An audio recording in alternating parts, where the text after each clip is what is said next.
Assalamualaikum warahmatullahi wabarakatuh.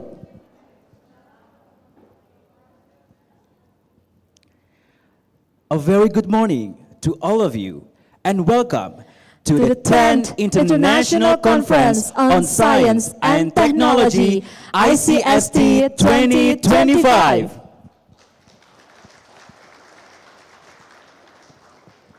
Thank you very much. The Honorable Rector of the University of Mataram, Professor Insinyur Bambang Harikusumo, MAGR ST PhD, as represented by Professor Dr. Andes Aridoyan, MSc PhD, as the head of the Center for Journals and Conference of the Institute for Research and Community Services of the University of Mataram, the Honorable, the head of Institute for Research and Community Services of the University of Mataram, deans of faculties, and head of institutes and supporting units of the University of Mataram. Our distinguished keynote speakers, Associate Professor Dr. Nicolas Baldovini from University Côte d'Azur, France, Professor Dr. Shaiful Jahari bin Hashim from University Putra, Malaysia, Professor Masayuki Yanagisawa from Kyoto University, Japan, Professor Muhammad Ali, PhD, from University of Mataram, Indonesia, and Associate Professor Dr. Muhammad Asri Materidi from University Kebangsaan, Malaysia, as well as our distinguished invited speakers, Professor Dr. Randa Susilawati, MSc PhD from University of Mataram, Indonesia, Professor Dr. Randa Trimulyaningsih, MSc from University of Mataram, Indonesia, Professor Dr. Matthews Suisa, MSc from University of Patimura, Indonesia, Associate Professor Faisal Al-Sharki, PhD, from University of Anbar, Iraq, and Associate Professor Dr. Iskandar Shahrim Mustafa from University Science Malaysia, as well as all eminent presenters and participants, ladies and gentlemen. Once again, we would like to welcome you to the 10th ICST 2025. We are deeply honored to have you all here, to have your presence here on site as well as online in the event of the 10th ICST 2025. As always, this international conference is brought to you by Institute for Research and Community Services of the University of Mataram. This year, we are taking on the theme, Innovative Earth and Environmental Sciences and Technological Advancements for Sustainable Development, bridging fundamental and applied sciences in the archipelagic regions. This conference will last only for today, on the 19th of November 2025, during which we are going to listen to a number of distinguished speakers from at least 5 different countries: France, Japan, Malaysia, Iraq, and Indonesia. May we have a huge round of applause for our panel of speakers. Thank you very much. Ladies and gentlemen, archipelagic regions, despite their exceptional biodiversity, are today among the most vulnerable places on Earth, with coastal areas eroding so rapidly, causing some islands lose several meters of land each year. Coral reefs that support local economies are declining at unprecedented rates, while untreated wastewater continues to immense pressure on environmental and public health systems. At the same time, many of these regions still lack adequate monitoring technologies, leaving climate and geological hazard largely unmanaged. Within this reality, then, ladies and gentlemen, it is therefore clear that innovation in earth and environmental sciences, supported by advanced technology, is no longer optional. It is essential. It is immediate. And it is exactly what we are going to discuss today in the 10th ICST 2025. So without further ado, ladies and gentlemen, to start the opening ceremony for the 10th ICST 2025, we would like to request you all to rise for Indonesia Raya. May we all rise.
Thank you and kindly be seated.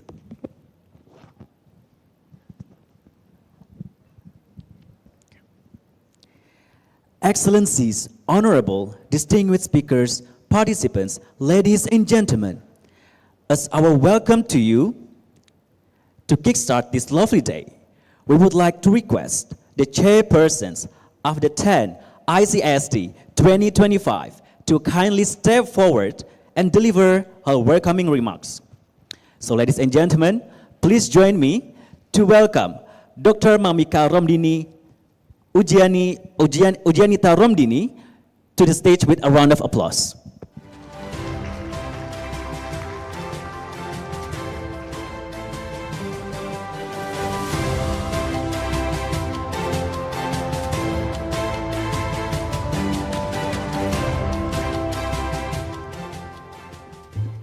Bismillahirrahmanirrahim.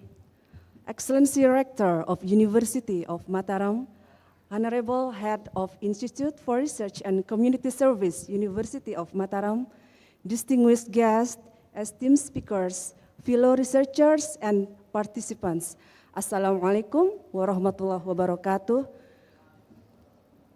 Good morning, ladies and gentlemen. Thank you for being here today at this wonderful place. It is such an honor for me to speak on behalf of the organizer. Let me extend a warm welcome to the 10th International Conference on Science and Technology, ICST 2025. This event is hosted by Institute for Research and Community Service, University of Mataram, bringing the theme Innovative Earth and Environmental Sciences and Technological Advancement for Sustainable Development, bridging fundamental and applied sciences in the archipelagic regions. We are privileged to welcome 5 keynote speakers and 5 invited speakers to this conference, I'm also pleased to share that we have a total 225 participants from 11 countries, including Australia, thank you, including Australia, Bangladesh, France, Indonesia, Iraq, Italy, Japan, Malaysia, Philippines, South Korea, and the United Kingdom. Of these participants, 99 are attending on-site and 126 are joining us online. Today's program includes 191 presenters. Before concluding, I would like to extend my deepest appreciation to the Rector of University of Mataram, the head of Institute for Research and Community Service, University of Mataram, our keynote invited speakers, all presenters and participants, and of course, the entire organizing committee whose dedication and hard work have made this conference possible. Lastly, we hope all of you are enjoying your experience here on this beautiful Paradise Island. Thank you. Assalamualaikum warahmatullahi wabarakatuh.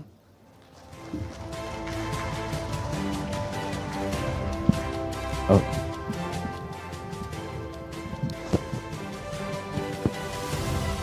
Thank you very much, Dr. Mamika Ujanita Romdini, for the wonderful welcoming remarks this morning. And now, ladies and gentlemen, with that auspicious start, finally, we would like to request the Rector of the University of Mataram, which in this occasion is represented by the head of the Institute for Research and Community Services, to kindly step on the podium and deliver his welcoming remarks. Ladies and gentlemen, please give applause to Dr. Andi Hairil Ihsan.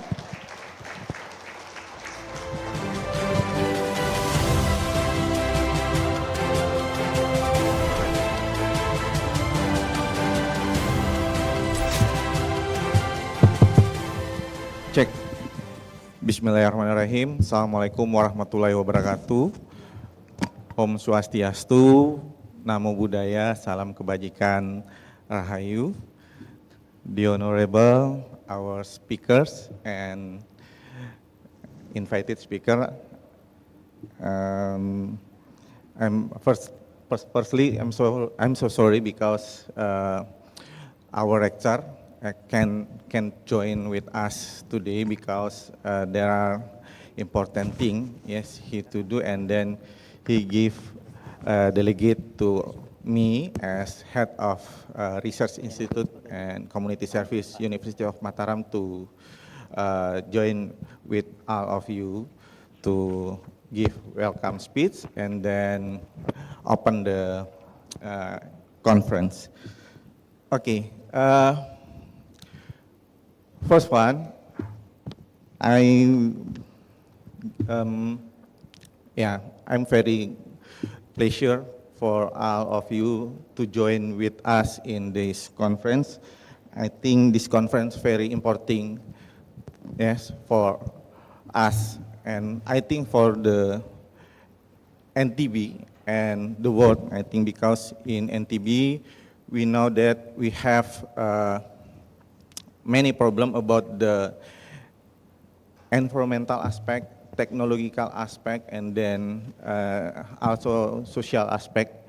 And we hope, yes, through this conference, we can develop the collaborated about the research, about the anything consists of joint lecture, and then maybe in the future, yes, we can develop more about the how to develop our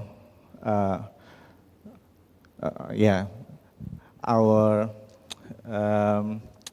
vision, yes, to make Indonesia and then the world be great, I think. Ladies and gentlemen, I'm so sorry because I'm nervous today. I'm nervous because suddenly Bu Mamika asked to me, yes, you must open the the conference this morning. I'm so sorry because I'm nervous today. Okay, ladies and gentlemen, yeah, we know that this conference, the theme of this conference of the years is innovative earth and environmental science and technological advancement for sustainable development, bridging the fundamental and applied science in the archipelagic regions. And then, yeah, I encourage, yes, all of us, yes, to use this conference as a space not only to share the research outcome, but also the span new conversation and then explore the emerging opportunity and build the long-lasting partnership. Let us take this chance to strengthen our network and then challenge our assumption and collectively shape a pathway towards sustainable development that benefit both of people and the planet. Yes, to every speakers, yes, and then participant and then contributor, I extend my science gratitude. Your dedication to advancing science and technology is what make this conference meaningful. The discussion and collaboration we cultivate over these days continue to grow the long after the conference concludes. I think that's all for me. Let's open together. Oh, setelah ini ya. I think that's all for me as a welcome speech. I'm really sorry about that. Thank you very much. Billahi taufiq walhidayah. Wassalamualaikum warahmatullahi wabarakatuh. Thank you very much to Dr. Andi Khairil Ihsan for the inspiring opening speech. However, Dr. Andi, could you please remain in front of us, in front of the room?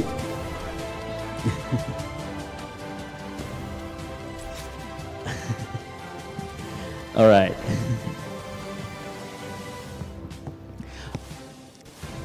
All right, Dr. Andi, could you please remain in front of the room here? Yes, this is because the ending of the welcoming speech just now suggests that we are finally ready to officially open this event. And ladies and gentlemen, the official opening of this event will be marked by the sounding of the traditional musical instrument, the gong. Now, we would like to request the honor from Dr. Andi to sound the gong 3 times and officially open the 10th ICST 2025. And joining Dr. Andi, we would like to invite Dr. Mamika Ujanita Romdani, as well as the head of the Centers for Journals and Conference, Professor Aris Doyan, PhD, to join Dr. Andi and Dr. Mamika in front of us. Thank you very much. And to sound the gong, I'm going to count on 3. 3, 2, 1, please. Thank you very much, Dr. Andi. Thank you very much, Professor Aris and Dr. Mamika. You may now return to your seat.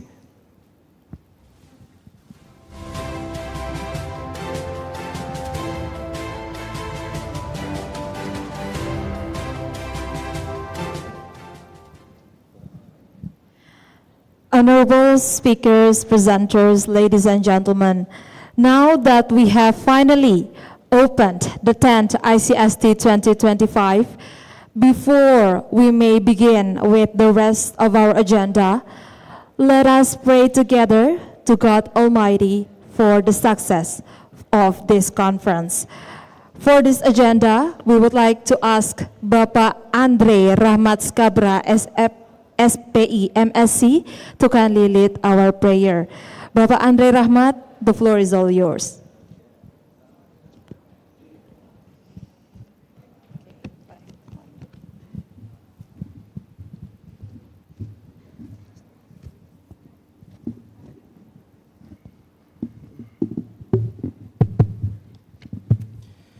Bismillahirrahmanirrahim. Assalamualaikum warahmatullahi wabarakatuh.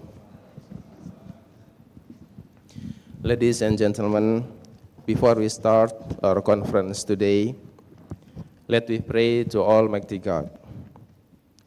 I ask information to all of you to lead the praying session in Islamic way. A'udzu billahi minasyaitonir rajim. Bismillahirrahmanirrahim. Subhanallah wa bihamdih, adada khalqih, wa ridha nafsih, wa zinata arsih, wa midada kalimatih. Subhanallah wa bihamdih, adada khalqih, wa ridha nafsih, wa zinata arsih, wa midada kalimatih. Allahumma anta rabbi, la ilaha illa anta, khalaqtani wa ana abduka, wa ana ala ahdika wa wa'dika mastata'tu. A'udzu bika min syarri ma sana'tu. Abu'u laka bi ni'matika alayya wa abu'u bi dzambi faghfirli fa innahu la yaghfiruz dzunuba illa anta. Rabbana nas'aluka salamatan fid din wa afiatan fil jasad wa ziyadatan fil ilmi wa barakatan fir rizqi wa taubatan qoblal maut wa rahmatan indal maut wa maghfiratan ba'dal maut. Allahumma hawwin alaina fi syakaratil maut wan najata minan nar wal afwa indal hisab. Rabbana atina fid dunya hasanah wa fil akhirati hasanah wa qina azaban nar. Subhana rabbika rabbil izzati amma yasifun wa salamun alal mursalin walhamdulillahi rabbil alamin. Assalamualaikum warahmatullahi wabarakatuh. Thank you very much, Bapak Andre, for leading our prayer this morning. Ladies and gentlemen, finally, closing this opening ceremony, we would like to invite and welcome some of the keynote and invited speakers who have joined us today in this hall to come forward to the front of this room, because we now would like to present our token of appreciations. And therefore, please be invited our keynote speakers, Professor Dr. Saiful Jahari bin Hashim from the University Putra Malaysia, Professor Masayuki Yanagisawa from Kyoto University, Japan, Professor Muhammad Ali, PhD, from the University of Mataram. Associate Professor Dr. Muhammad Asrimat Teridi from University Kebangsaan Malaysia.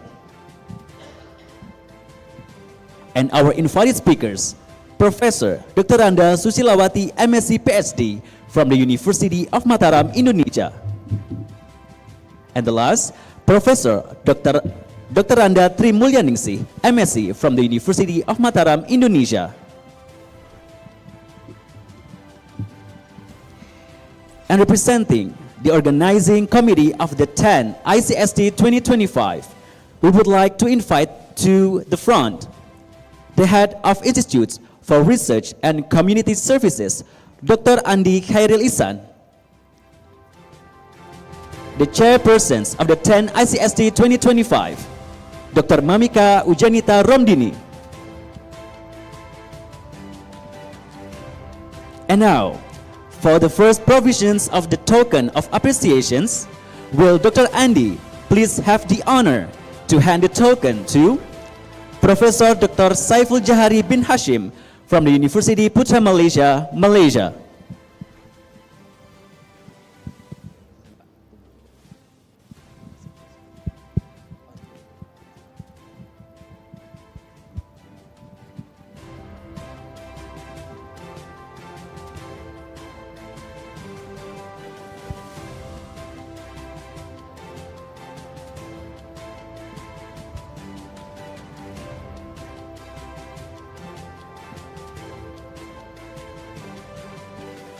All right. Can we have a huge applause from everyone in this room for this wonderful session? Following this, please kindly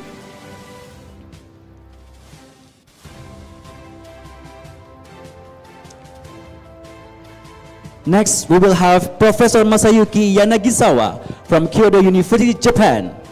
Please, Dr. Andy, provide the token of appreciations to Professor Masayuki Yanagisawa from Kyoto University, Japan.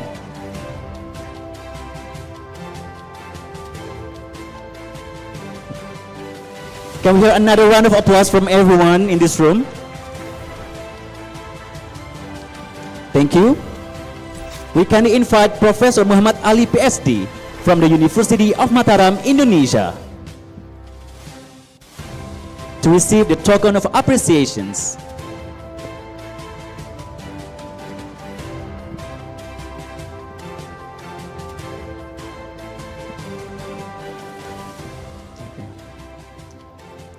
Another round of applause, everyone, to our wonderful keynote speaker, Professor Muhammad Ali. And next, we would kindly invite Associate Professor Dr. Muhammad Asrimat Teridi from the University Kebangsaan Malaysia, Malaysia.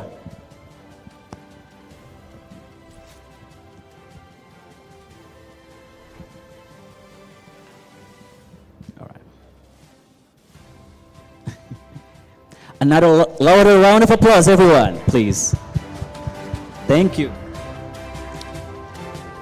Next, we would like to request Dr. Mamika to grant the token of appreciations to Professor Dr. Randa Susilawati MSc PhD from the University of Mataram, Indonesia.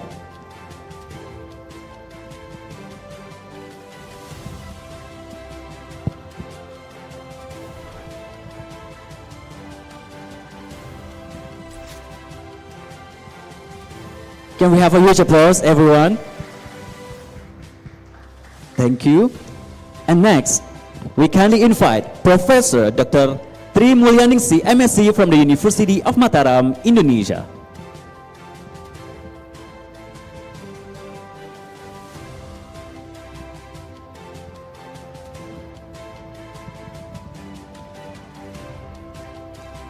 All right, can we have a huge applause again for our wonderful invited speakers and for this memorable session.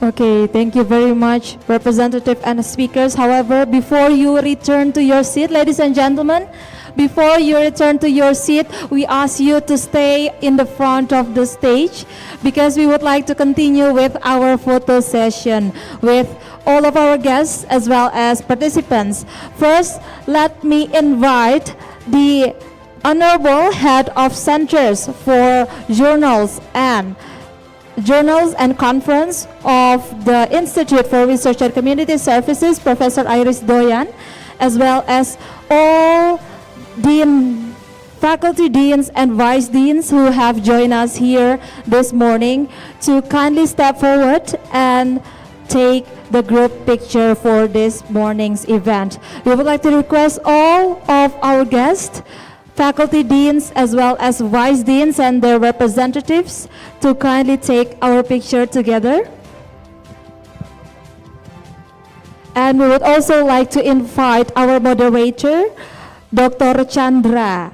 We would like to invite Dr. Chandra to join this group picture this morning.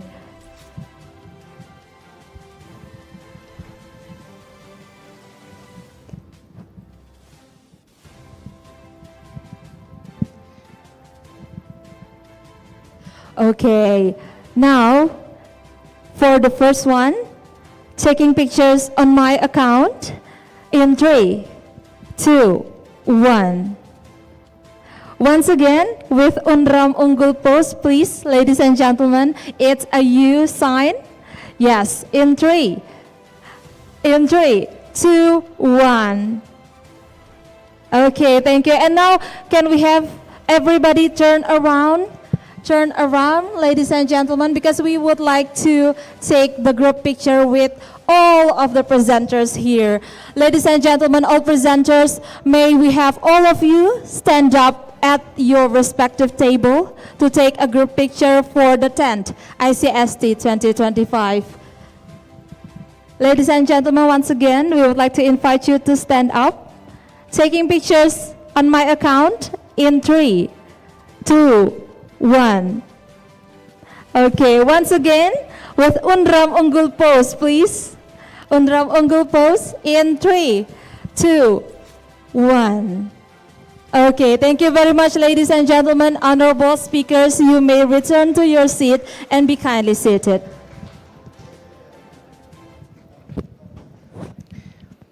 And to have a more delightful environments and vibes, can we have a round of applause from everyone in this room for the 10 ICST 2025? Thank you very much. Distinguished guests, honorable speakers and participants, we have finally gone through all of our opening ceremony agendas, and we are now commencing to our main program. That is our first plenary sessions with 2 of our eminent keynote speakers. However, before we may proceed, as scheduled, we are now going to have our break, and this break will last for 10 minutes from now, 9:10 to 9:20, in which we welcome you to step away from your seat and monitor for those who joining us online, and enjoy the delicacy provided for those inside participants. So ladies and gentlemen, we'll see you in 10 minutes and enjoy your well-deserved break. Thank you.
Okay.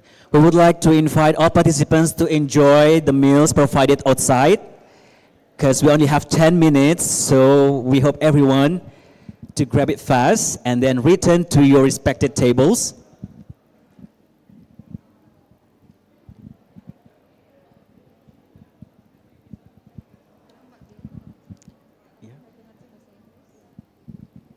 Bapak Ibu silahkan untuk menikmati hidangan break di luar ruangan ballroom, dan kita akan kembali lagi dalam waktu 10 menit.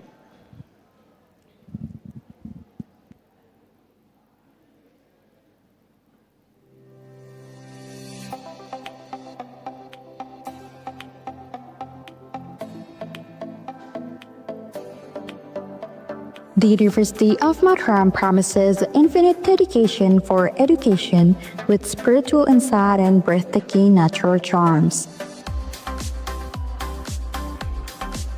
Established in October 1st, 1962, University of Mataram has been constantly evolving as beacon for development of highly intellectual human resources in Indonesia.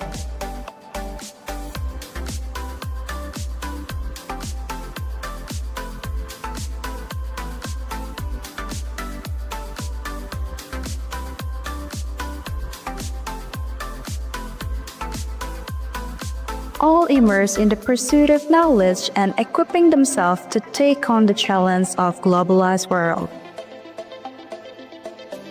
graduating thousands of alumni, University of Mataram has been contributing to various sectors of development in Indonesia.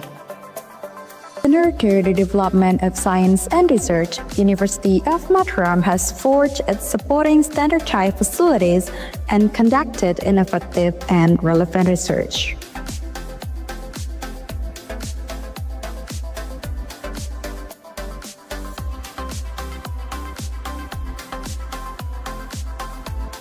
This includes the cultivations of vitamin streams and biofloc tarpaulin ponds, contributing to revitalizing a seriously degraded environment.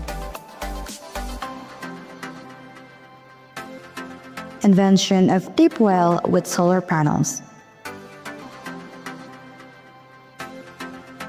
Developing Lamtar-based cattle fattening research since 2011, resulting in Lamtar beef turned into a business innovation.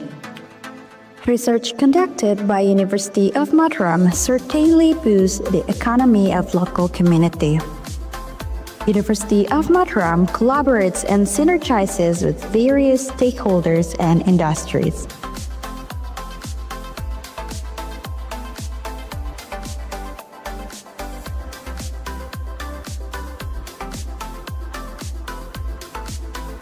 University of Mataram nurtures graduates who are globally attuned in their thinking and excel at any academic and professional pursuit in national and international levels. University of Mataram encourages students to always embrace each other, connect with one another, fostering a sense of strong belonging. And now, it is time for you to be an indelible part of University of Mataram.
distinguished guests and presenters, as we soon are going to commence with our plenary session for the 10th ICST 2025, we would like to request all presenters who are still standing outside of Trawangan Ballroom to kindly re-enter the venue and to be seated.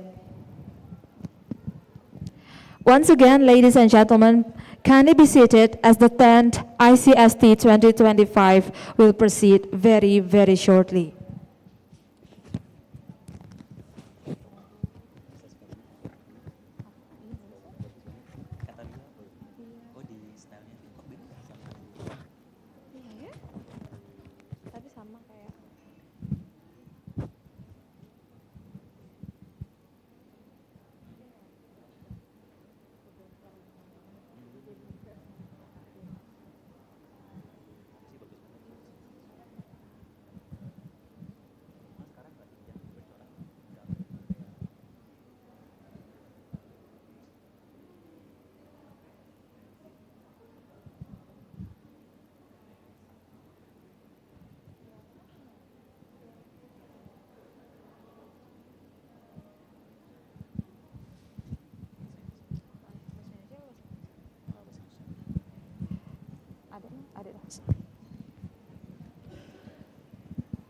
Bapak Ibu participants yang masih di luar, kami harap untuk segera memasuki ruangan karena plenary session pertama akan segera dimulai. Terima kasih.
Ladies and gentlemen, we're about to begin shortly while we're waiting for our esteemed moderator to join us in this room. Thank you.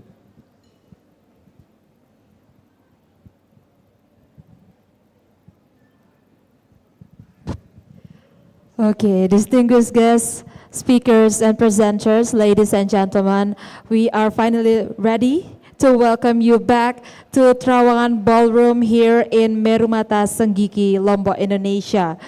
Ladies and gentlemen, the ending of our very, very short break just now marks that we are finally ready to commence with our next agenda. Well, ladies and gentlemen, now we're going to start our first plenary sessions for the day, which will then be followed by questions and answers sessions.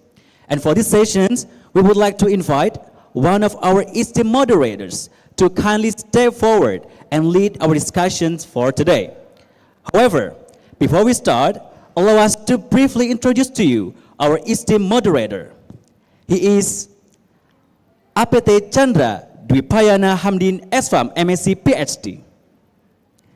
He's a lecturer and moderator for today's event.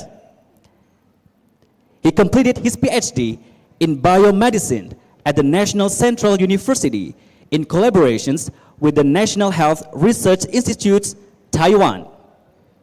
His research interests focus on span biomedicine, marine natural products, vascular biology, the development of innovative therapeutic approaches, and his multiple international collaborations and research grants includes projects funded by UKRI, ITSF, and the Ministry of Science and Technology, Taiwan. So, without further ado, please be invited to the stage and take over these sessions our outstanding moderator, Bapak Chandra Dwipayana Hamdin SFAM MSc PhD, with a round of applause.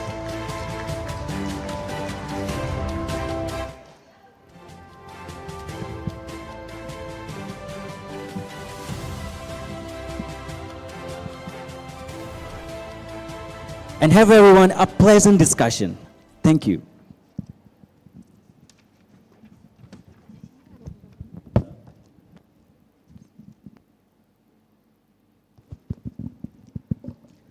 Assalamualaikum warahmatullahi wabarakatuh. Good morning. Good morning, everyone. The Honorable Rector, Vice Rector, Dean, Vice Dean, distinguished guests, esteemed keynote, and colleges, and all participants of the 10th International Conference on Science and Technology 2025. Welcome to the plenary session. My name is Chandra. And it is my great honor and privilege to serve you as a chairperson for this session. This morning, we are incredibly fortunate to have five world-class experts who will share their groundbreaking research. Their presentation will take us on a journey from the vast environmental history of the Mekong Delta to the interconnected world of the Internet of Things, to the molecular frontiers in biotechnology, and finally, the sustainable energy solution of silicon solar cells. Each speaker will have 20 minutes for their presentation. And after first two speakers, we will have a combined discussion.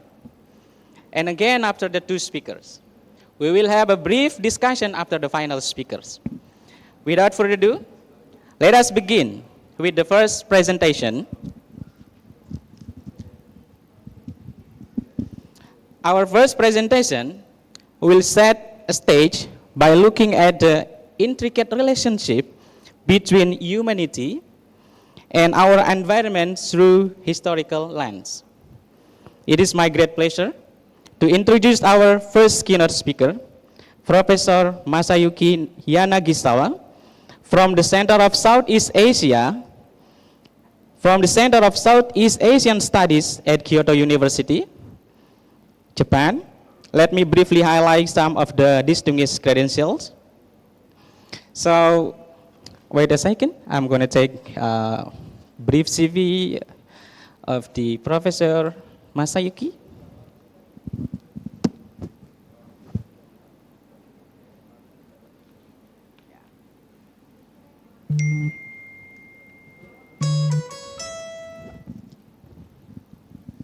So, Professor Masayuki Yanagisawa, affiliation, is a professor at the Center Southeast Asia Study, as you see on the screen, at Kyoto University, Japan. His research interests in the environmental history in Southeast Asia, Vietnamese area studies, and agricultural development. His education, his doctor from the Doctor of the Agriculture in the Faculty of Agriculture, Kyoto University. And his key expertise in holistic environmental history, long-term societal adaptation in Mekong Delta, including interdisciplinary area studies. So, of course, no doubt, with a lot of international publication. So, please welcome Professor Masayuki Yanagisawa to the stage.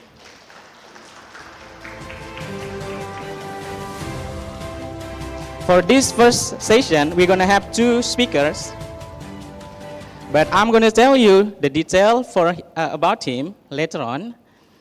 I kindly invite Professor Saiful to the stage. Please welcome with a ground applause for Professor Saiful.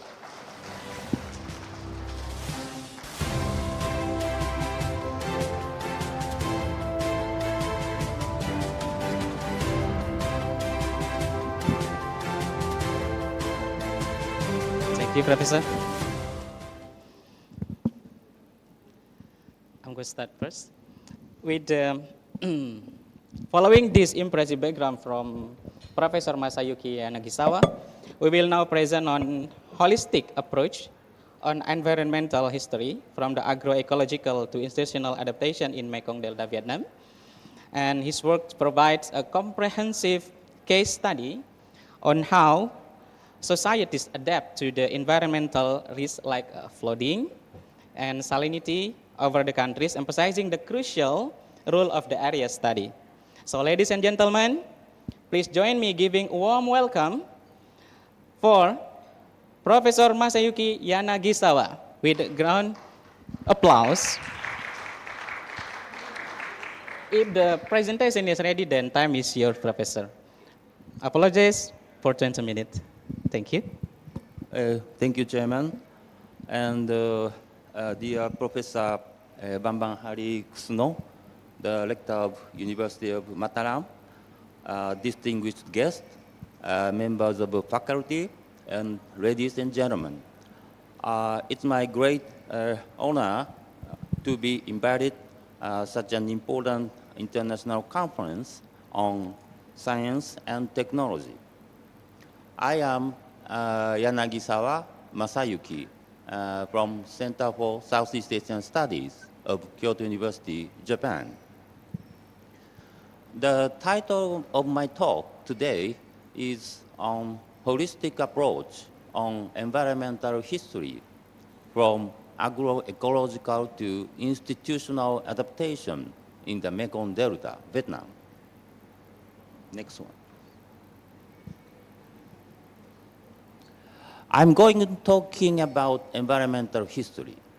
Environmental history is defined as the study of interaction between natural system and human societies, human-nature interaction.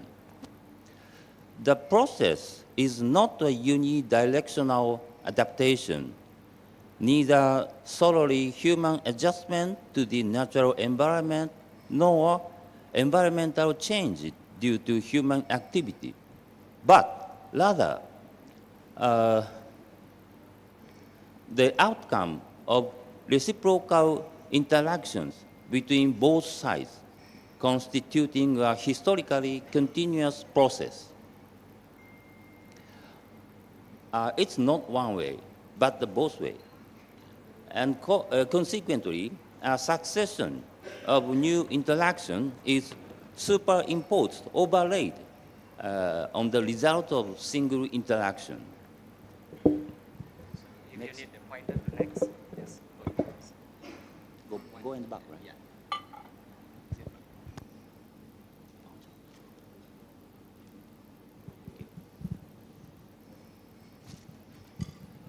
In this presentation, I'd like to show the human nature interaction as an environmental history by using a case study in the Mekong Delta, Vietnam, to propose a perspective on Southeast Asian environmental history and to think about its implication for further study on environmental history.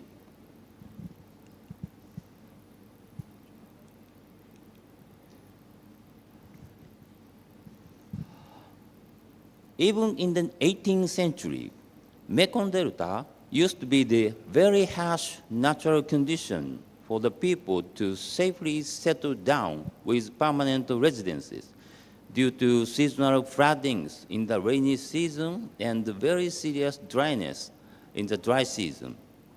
But Mekong Delta has undergone rapid development over the past 200 years.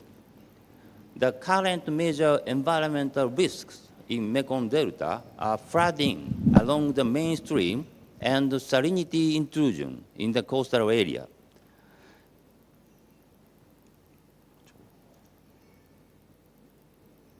So as you can see in the bottom figure, the blue color shows the high-risk area of flooding, and the figure right-hand side shows the risks of salinity. The red color shows the highest salinity region, which is located along the coastal area. So quite different, but these two are main environmental risks in this delta. I will briefly explain human-nature interaction in flooding area and coastal region.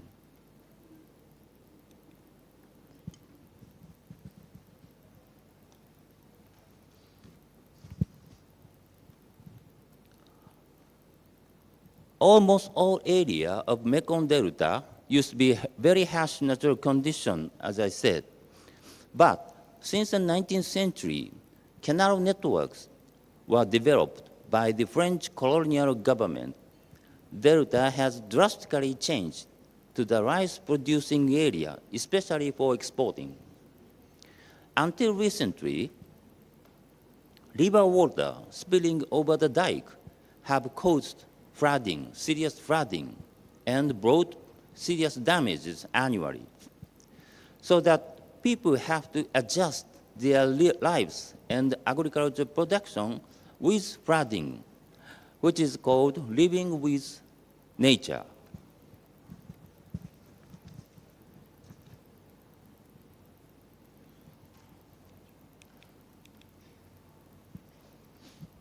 In this stage, it is impossible to prevent flooding, so that people have to live with flooding, as I said.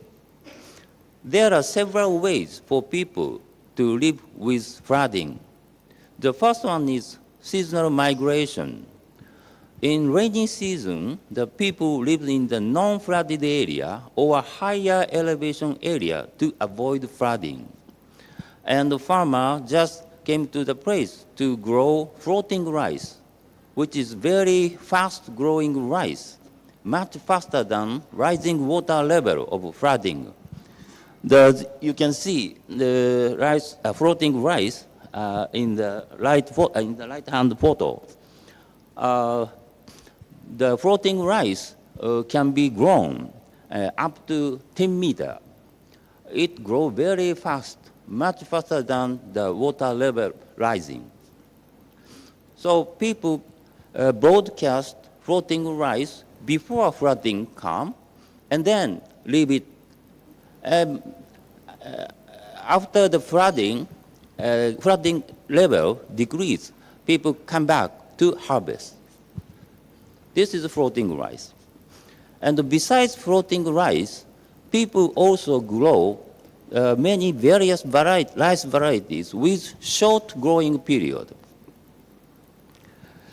This table shows that the relationship between flooding water level and cropping pattern in the Mekong Delta. In the upper part, it shows the cropping pattern of floating rice. Floating rice, so the peak of flooding is September or October, right? And floating rice can be planted before the flooding in May or June and harvested after the flooding in December or January. It takes 6 months, very long duration. But another way is to grow a short duration of rice varieties. People grow rice before the flooding or after the flooding, a short period, just 90 days or 85 days varieties. So this is a strategy for them to live with flooding. I call this process as agroecological adaptation to local natural conditions by using agronomic technology. This was the process in the most serious flooding area until the 1980s.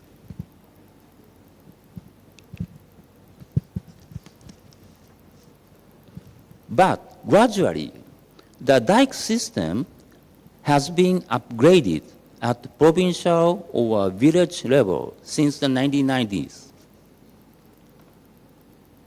In the meantime, two important policies were implemented, that is, introduction of market-oriented economy and promotion of individual farming. As a result, paddy fields have been converted to very intensive farmland growing cash crops such as fruits and vegetables. As you can see in this photo, the rice paddy field used to be completely changed to the cash crops area.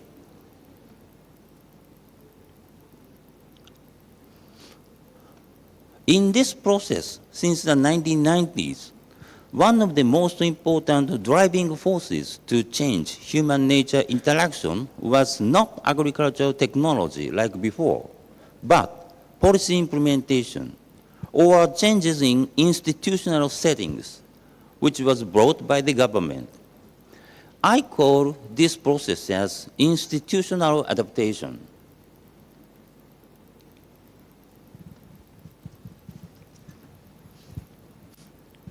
In the process of human-nature interaction in flooding area, we have seen two different stages. One is agroecological adaptation, and the other one is institutional adaptation.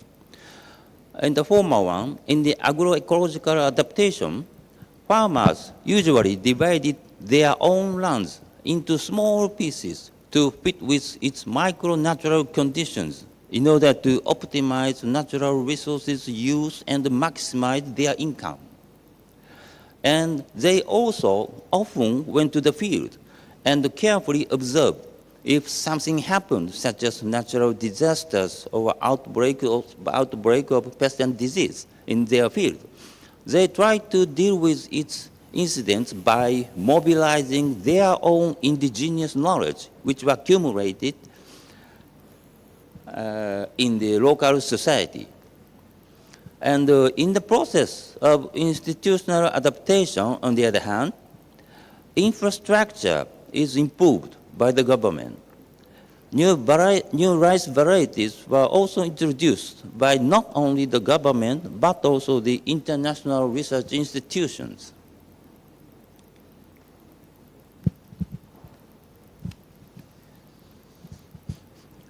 Okay. Next is the case of coastal region affected by salt intrusion. In the most western part of Mekong Delta, rice shrimp farming was initiated by local farmers, and its area has been expanding since the 2000s.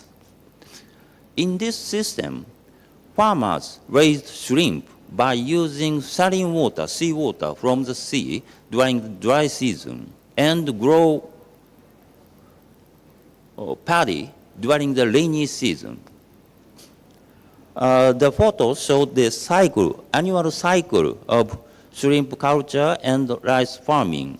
In the dry season, they raise shrimp in their field by using seawater, and then after that, they wash the saline water, and after the rain comes, they started planting rice on the same field, and then rotate every year.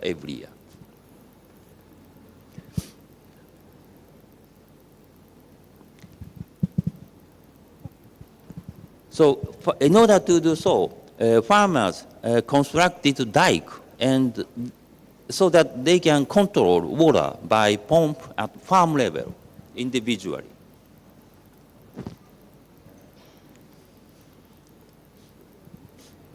The rice shrimp farming seems to be an agroecological adaptation because its farming system closely related to salt intrusion. This figure shows the relationship between salinity level and monthly rainfall, figure below. Once the amount of rainfall has increased from the beginning of rainy season, salt concentration has decreased accordingly. In dry season, when salt concentration becomes high, farmers raise shrimp and grow rice in the rainy season afterward.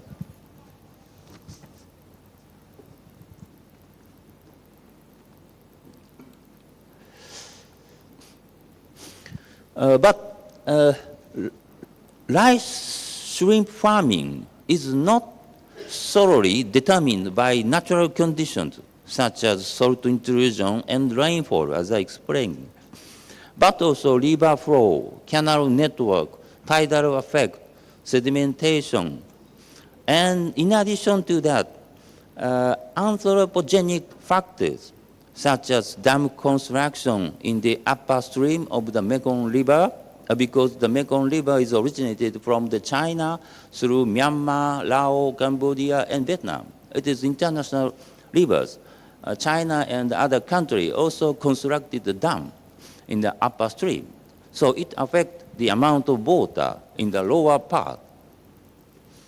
And not only the dam construction, but also land use change, market price of agricultural products and policy also affected rice shrimp farming as well.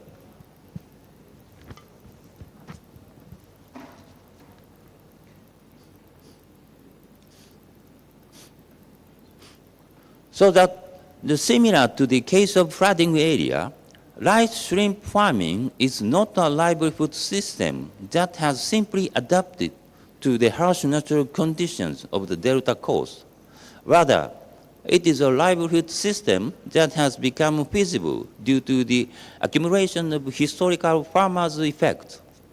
Over the past 200 years, Delta has shifted from a region with uncontrollable nature to where humans can somehow adapt as people need. Such historical human efforts have been accumulated and embedded in local infrastructure, technologies, knowledge, and institutions in their societies.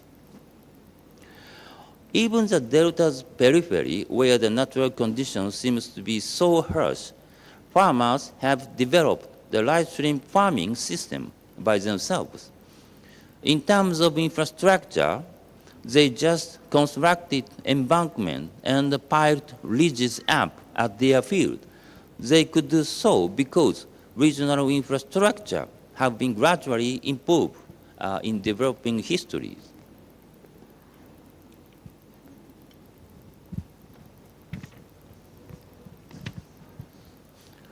Not only in Mekong Delta, but also in Southeast Asia in general, the current natural condition is not pure nature, but rather the result of the human exploitation.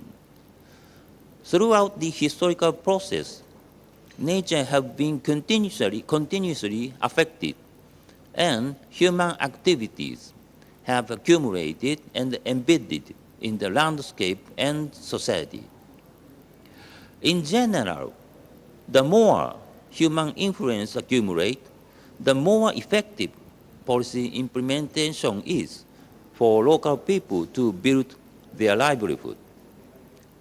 Current environmental issues are complicated, so complicated to understand causes and effects, so that both interdisciplinary analysis and understanding of local history will be increasingly important.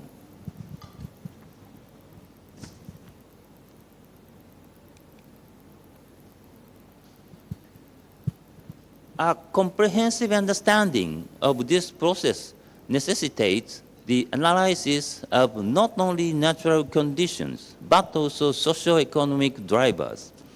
Consequently, the utilization of diverse statistical analysis has become indispensable for the study, while the rigorous analysis of complex correlations, particularly those integrating socio-economic variables, remains a significant challenge.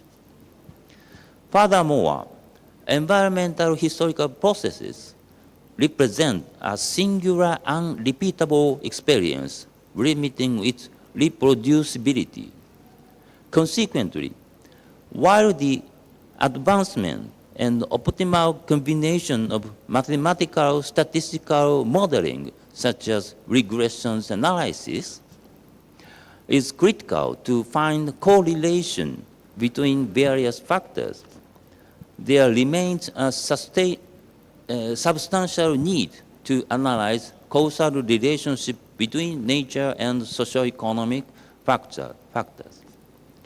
This approach would be vital for achieving the holistic comprehension of human-nature interaction, especially those that are deeply context-specific and embedded within the case study. If I put it much more simply, in other words, we should go beyond staying confined to the laboratory or just analyzing data at the desk. Instead, we should get out of the laboratory and get into the field to carefully look at what is going on and discuss issues, seek solutions together with local community. This is my message. Thank you so much. Thank you. Please give an applause for the presentation. So we are going to have the discussion after the second speaker. Thank you very much, Professor Masayuki, for this fascinating overview of the environmental adaptation and challenge, such a complex non-reproducible system. And now, we will transition from the historical geographical to the digital and interconnected. So our next speaker is Professor Saiful Jahari from the Department of Computer and Communication System Engineering, University of Putra, Malaysia. And to give you a fuller sense of his expertise, and let me highlight a few key points from his distinguished career. He is a professor in Department of the Computer and Communication System Engineering, University of Putra, Malaysia. And his research interest in cloud computing, IoT, and network security, including wireless system, and also 6G. He pursued his PhD in radio frequency measurement system for the wireless power amplifier, Cardiff University, UK. And his key expertise is in architecting efficient IoT ecosystem for challenging regions, and also international standard ISO, IEC, contributor, robust and secure wireless protocol. Of course, no doubt for the article journal. Armed with this expertise, Professor Saiful will talk about toward efficient and effective IoT ecosystem for the sustainable development in the archipelagic. So, he will outline a holistic framework to overcome the unique challenge of deploying IoT in Southeast Asia, archipelagic regions, ensuring performance and reliability security. Big round please for Professor Dr. Saiful Jahari bin Hashim. Thank you, Dr. Chandra, for the introduction. Please Right. prepare the PPT, Yeah, there's the slide. the slide. All right. First of all, thanks for inviting me to this conference. As introduced, I'm Saiful Jahar Hashim from University Putra, Malaysia, from Faculty of Engineering, and I'm also the head of lab for Institute of Mathematical Research. Yeah, yeah. So modeling, network modeling lab. All right. I think that's yeah, brief introduction by Dr. Chandra. So my area mainly on the IoT and wireless, what you call it, yeah, cloud, 5G and 6G wireless system. Do you have any? So we are waiting for the Okay. PPT ready. Wait a moment, and you might start with a brief introduction, probably, or general. Yeah, material. basically, on general, my my talk presentation is about the archipelagic, region where we can have like kind of like sustainable wireless and IoT, Internet of Things. We have many form of communication now. For example, we have now we have human to human, human to machine, and then machine to machine, right? So my area of focus, of course, human to human, but now the trend is moving toward machine to machine. We have AI, IoT, sometimes they call it AIoT, or the artificial intelligence, Internet of Things, right? Yeah. So basically, this machine can automatically and autonomously communicate to each other, right? So yeah, this is, I think, probably the trend that we need to kind of like manipulate or maybe control to some extent. Okay, so the idea of the like Indonesia is the largest archipelagic state in the world. You probably have more than 17,000. 17,000. Yeah, you inhabited probably about 6,000, right? So there's and the cover area of very big island kind of, yeah. So this is the issue that I believe most of our standard for computer communication, as I will present by the what you call it, by the IEEE. I was here I think last year for conference on ComNetSat on IEEE, and then IEEE stands for Institute of Electrical Electronics. This is my background, right? Yeah, and you have 3GPP. IEC and so on. These are standard. Actually, they are as of now they are majority from the Western. IEEE is from the US, and then IEC, ISO is from Europe. 3GPP is from Europe. The one that the managed and the protocol. But again, this European they are like from the US. They probably don't have our problem. As we know that the mother is the necessity is the mother of invention. It's not that they cannot solve our problem. It's that they don't have our problem. For example, raining, right? I spend my like 9 years in the UK for my study, right? For my undergraduate and postgraduate study. They rarely have raining. Believe it or not, right? So you can count in your with your fingers, right? How many rain? But as you know, the probability of raining in Lombok today is 75%. So yeah, in Malaysia now is every day is raining. So they don't have this problem of raining, for this particular. So we have a problem with raining, and the satellite kind of technology, they basically mainly depend on the on the 10 gigahertz frequency, which is, if there is a raining, there is no connectivity at all. So yeah, they cannot even solve until now because of this kind of problem. So yeah, I think as a Southeast Asia, we have archipelagic region with Philippines, Malaysia, Indonesia, and even Japan to some extent, right?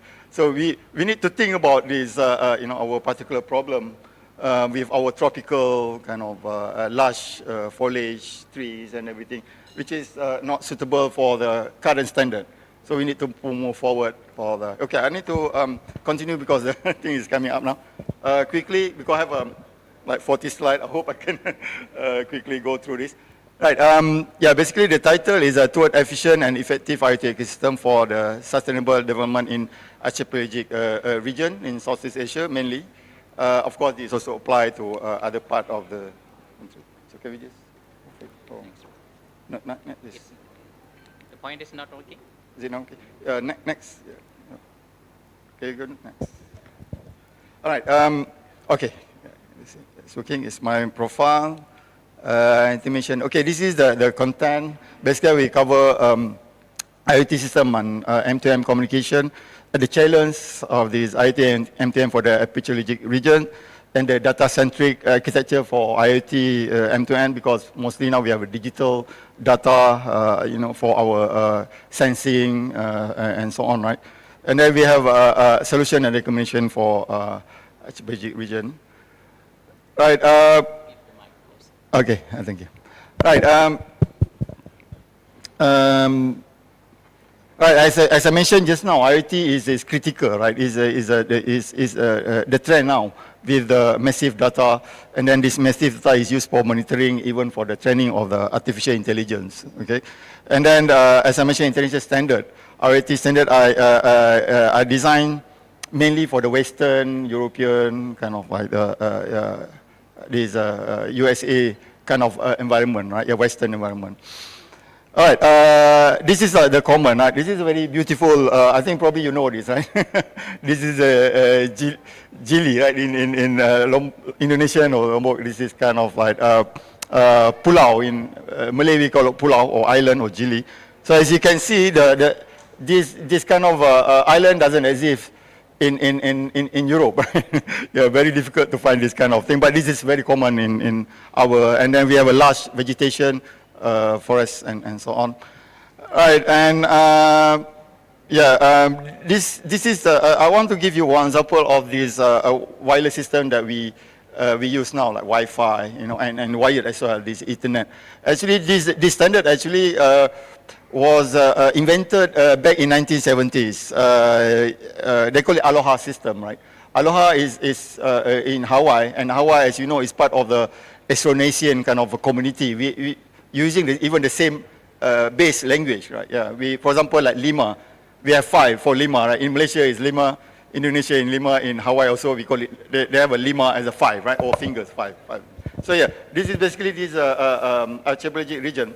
So they invented this Aloha back in 1970s, which is even older than me. This is for 50 years more. And then they kind of solved this problem where you have this separate island, how to communicate using this separate island. So they cannot solve this for some time, but I think one of the University of Hawaii there is a professor in US, because Hawaii now belong to US, right? But this kind of a soft, they call it Aloha system, right? And then this Aloha system have a 2 type, a pure Aloha and they call it slotted Aloha. Of course, if your island is difficult, even though the slotted Aloha has a better performance, but it's a bit difficult. Basically, you need to synchronize all the island. Basically, you're going to beat the purpose of wireless because you need to connect and to make it synchronized. For pure Aloha, the one how they do it, it's very simple. Basically, everybody can transmit the packet, the information packet, right? A digital packet, and then the people will, will receive it. If there is any collusion, they will back off, and then they will send it again. This is a very simple concept, right? They call it Aloha. But now, as you know, we have a Wi-Fi,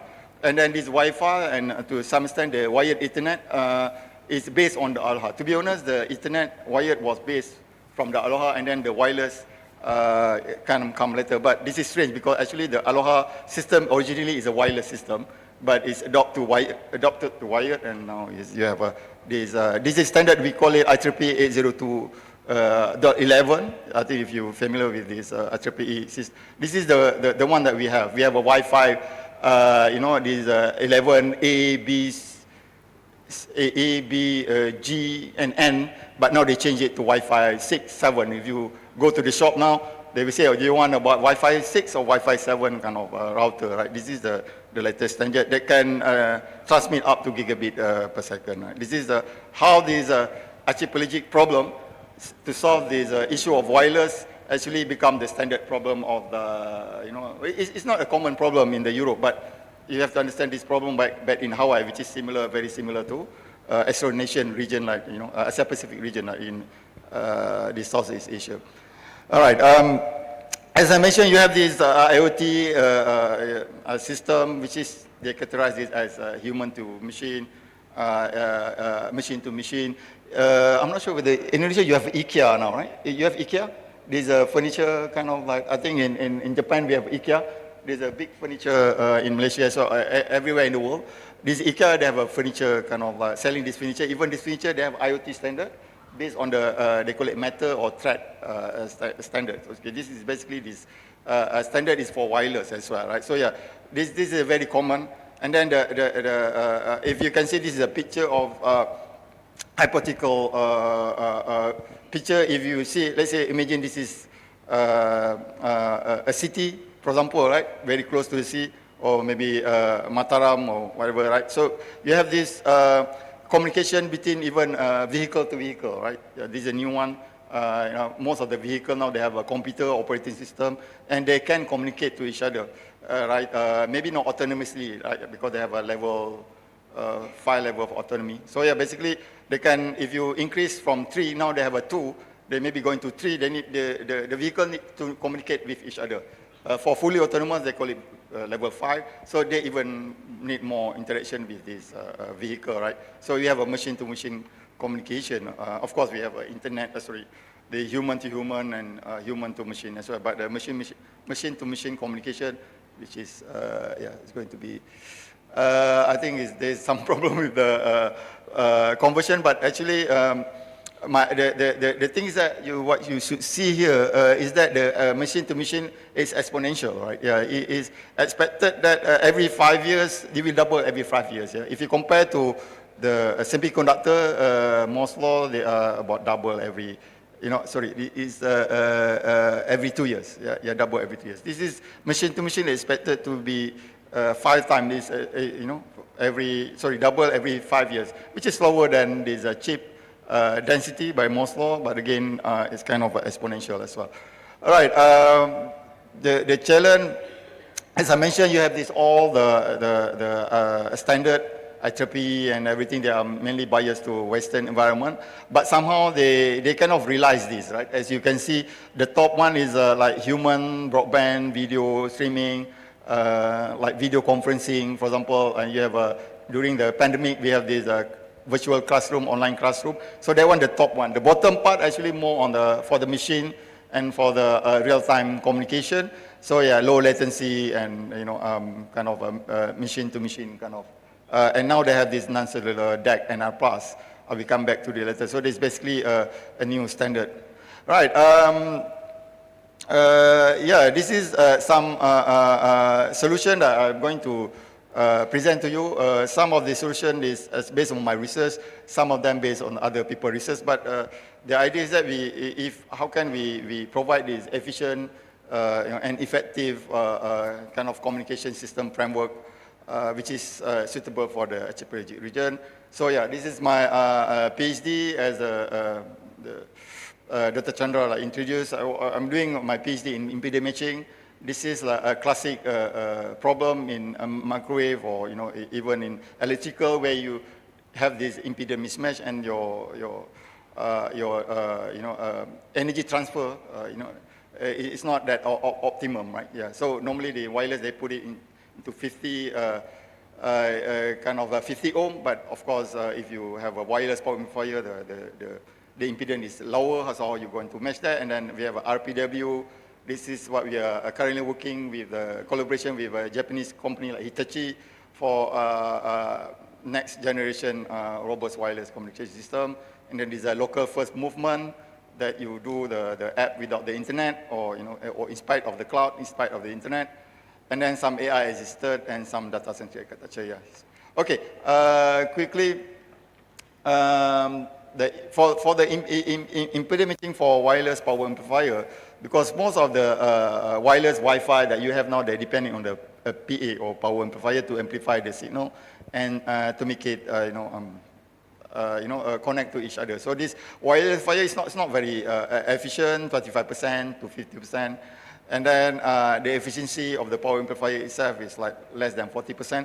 So to increase this amplifier, we have this impedance matching technique, or some modern, they call it envelope tracking to match the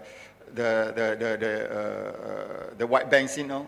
So you need to perform some kind of a normal PA, you need to perform back off, whatever, right? So with this new control digital technique, we call it envelope lock pull and envelope tracking. You can have a very efficient one. It's part of our research in Cardiff. Actually, my sponsor, they start up a company and they managed to, and some of my friend, PhD colleague, ex-colleague, the Cardiff University alumni, they're working with this company.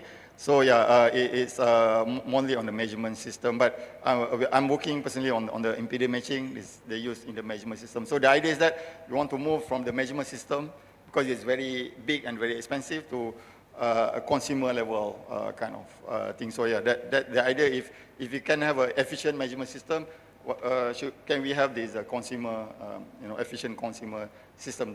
That's the idea, right? Okay. Imagine if you have this kind of system, oil palm plantation, right? You know that this is oil palm plantation. I think Indonesia probably the largest one. Malaysia is the second largest. And then last week, I think the government of Indonesia announced they're probably going to use this palm oil for the for the jet engine. I'm coming here from AirAsia, so they want to use, instead of use this oil, carbon-based, like oil and gas, right? So this is they're thinking of changing to oil palm kind of jet engine fuel. But anyway, still in the work. But imagine, but now most of your cooking, your chocolate, your food, they are using palm oil based, because it's very, it's very cheap. And so as you can see here, there are patents to this. I think this is one in the Johor. It's probably 3,000 hectares in Johor. I've been to this place. It's a very big one. You can get lost inside, right? You need a 4-wheel drive to go into this thing, right? This is one of the Falda, I think FGV kind of company. As you can see, you have the patented 9 meter from that. So imagine if you have a 1 hectare, but if you want to put every single transmitter, or they call it DAC and RPAS here, or a kind of mesh, right? They can connect to each other. So you imagine how many power amplifier and all the device then. And this is supposed to be sustainable using the polar, energy. We have the expert in solar energy. This is Dr. Asri from UKM, Malaysia as well, right? So yeah, how can we power this sensor using the solar, right? So it must be energy efficient. So I will say that in the near future, we're going to have every oil palm tree, they're going to have this, what you call it, has a sensor, and then this sensor will be wirelessly. So imagine if you have a million upon this, they're going to have their own phone, they have their own sensor, right? So yeah, that will be the future, because if you not familiar with this oil palm tree, right? They are 80% is on the fertilizer, right? The cost of maintaining this mainly on the fertilizer. If you can optimize the fertilizer, but of course you need to do some monitoring and some detection of the pests and everything. So yeah, it's going to be good if we can have like intelligent system that monitor each of the single tree, because they are very useful, especially in Malaysia and Indonesia, because we are using this. Right. Quickly, because my time is running up. As you can see, the problem with human to human and human to machine, as you see, the human to machine, you have more difficult, because the signal is everywhere. It's more irregular, right? So how to solve this problem? One of the researchers in Hitachi, actually we collaborated with Hitachi, they kind of propose a new RPW, or stand for rotating propagation wave, is a new kind of like orthogonal wireless that is robust against this scattering of the waveform, right? When you communicate, because most of the communication actually, all of the communication for wireless, they use electromagnetic wave, right? Yeah. So yeah, this is, I'm not sure, I think it's all missing. I don't know why. Anyway, this is the architecture, and basically the idea of this architecture, you have this orthogonal signal, like cos or sine, and then they have a 2 transmitter. Unlike the normal one, they have a 1 transmitter. This is like, they must be orthogonal. The picture of this, like something like you have this a linear, circular, and RPW signal. They are more robust. It's more like you have this chisel, the straight chisel, the circular chisel, and of course the best chisel is the spiral one. So you can think of this upper view like a spiral signal that can penetrate very far, you know.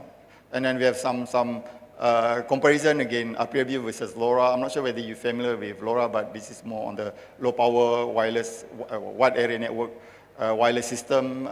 This is not cellular based, but it's very popular, but it's proprietary for the physical layer. So we have a better performance on this. So if you want to do some inter kind of island archipelagic system, actually we test this in Malaysia, the LoRa. They are very good, but of course they have a problem with our tropical tree and thick foliage, and yeah, so this is a longer distance, because the longer distance, the quality it's not very good, because they're going to have a very low kind of thing. So this is our simulation parameter. You can download, I will give you the link that you can download to our. Okay, the next one is a local first, right? What you have a local first, basically, can you get the connectivity? Yeah, even we have a very good communication or quality of communication with this RPW, but eventually there's a Murphy's law in the UK. They have this Murphy's law where whatever can go wrong. So even if a very good connectivity, after, you know, they will have some disconnectivity as well. So there are many reasons, because of the raining, because of disaster, and because of the undersea cable being cut. And yesterday we have this Cloudflare, Cloudflare, right? Oh, Cloudflare. So this is a provider of this internet connectivity.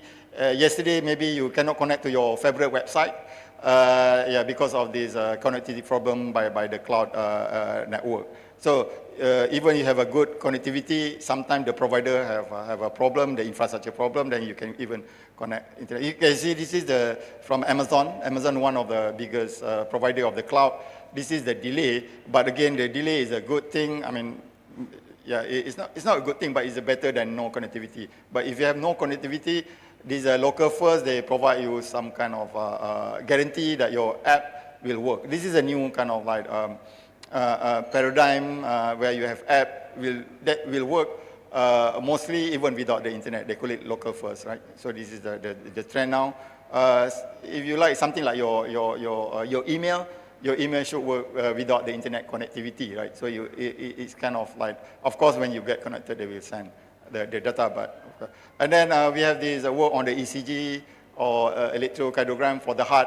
Actually, for the heart, you have ECG. For the brain, you have EEG. They call it biosignal.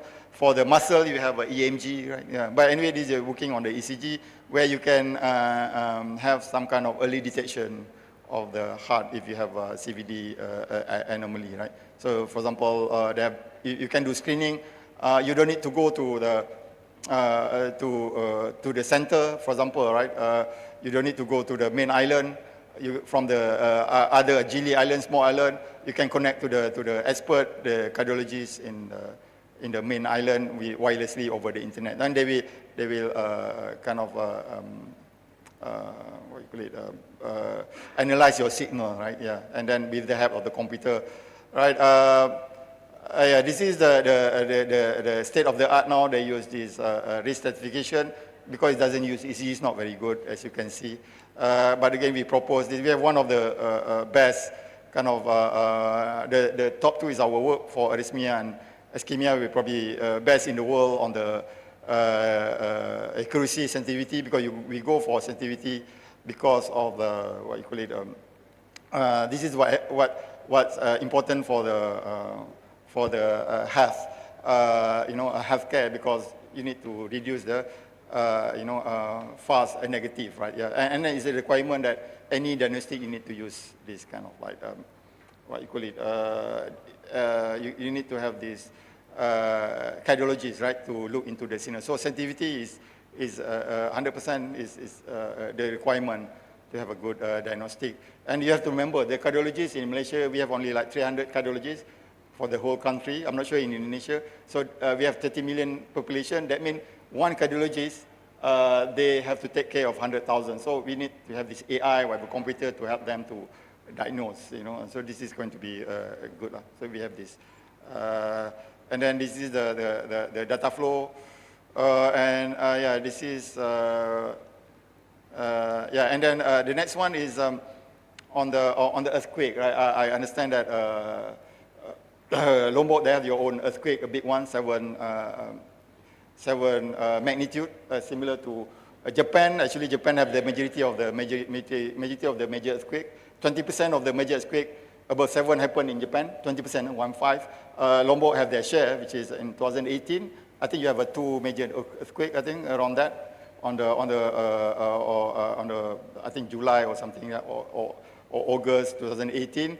So we kind of do some kind of a short-term prediction of the state of the art. Normally people do forecasting or early detection, like tsunami after the fact. But now we propose a short-term prediction. This is it just published. It's probably one of the latest results where we can predict within certain days, right? Yeah. So using the lower like 3 or 4 magnitude, which is kind of happened in Lombok. I think you have a minor earthquake. I think few months before the major earthquake, right? Yeah, about 6 and then after 7. So yeah, this is what we do for Turkey, Indonesia, Philippines, New Zealand, and Japan. The Indonesia, I can't remember which one, but I think it's not the Lombok, but you have many earthquakes as well. But it's consistent that the result that you can predict, you know, even a few days before the thing happened, you have a minor earthquake, which is with considerable energy concentration that we can, based on that, we can predict. Yeah. For the Western, they don't like this idea because, I don't know, they say you cannot predict earthquake because just like a lottery, but it's not. Actually, you can have this precursor, we call it precursor before that.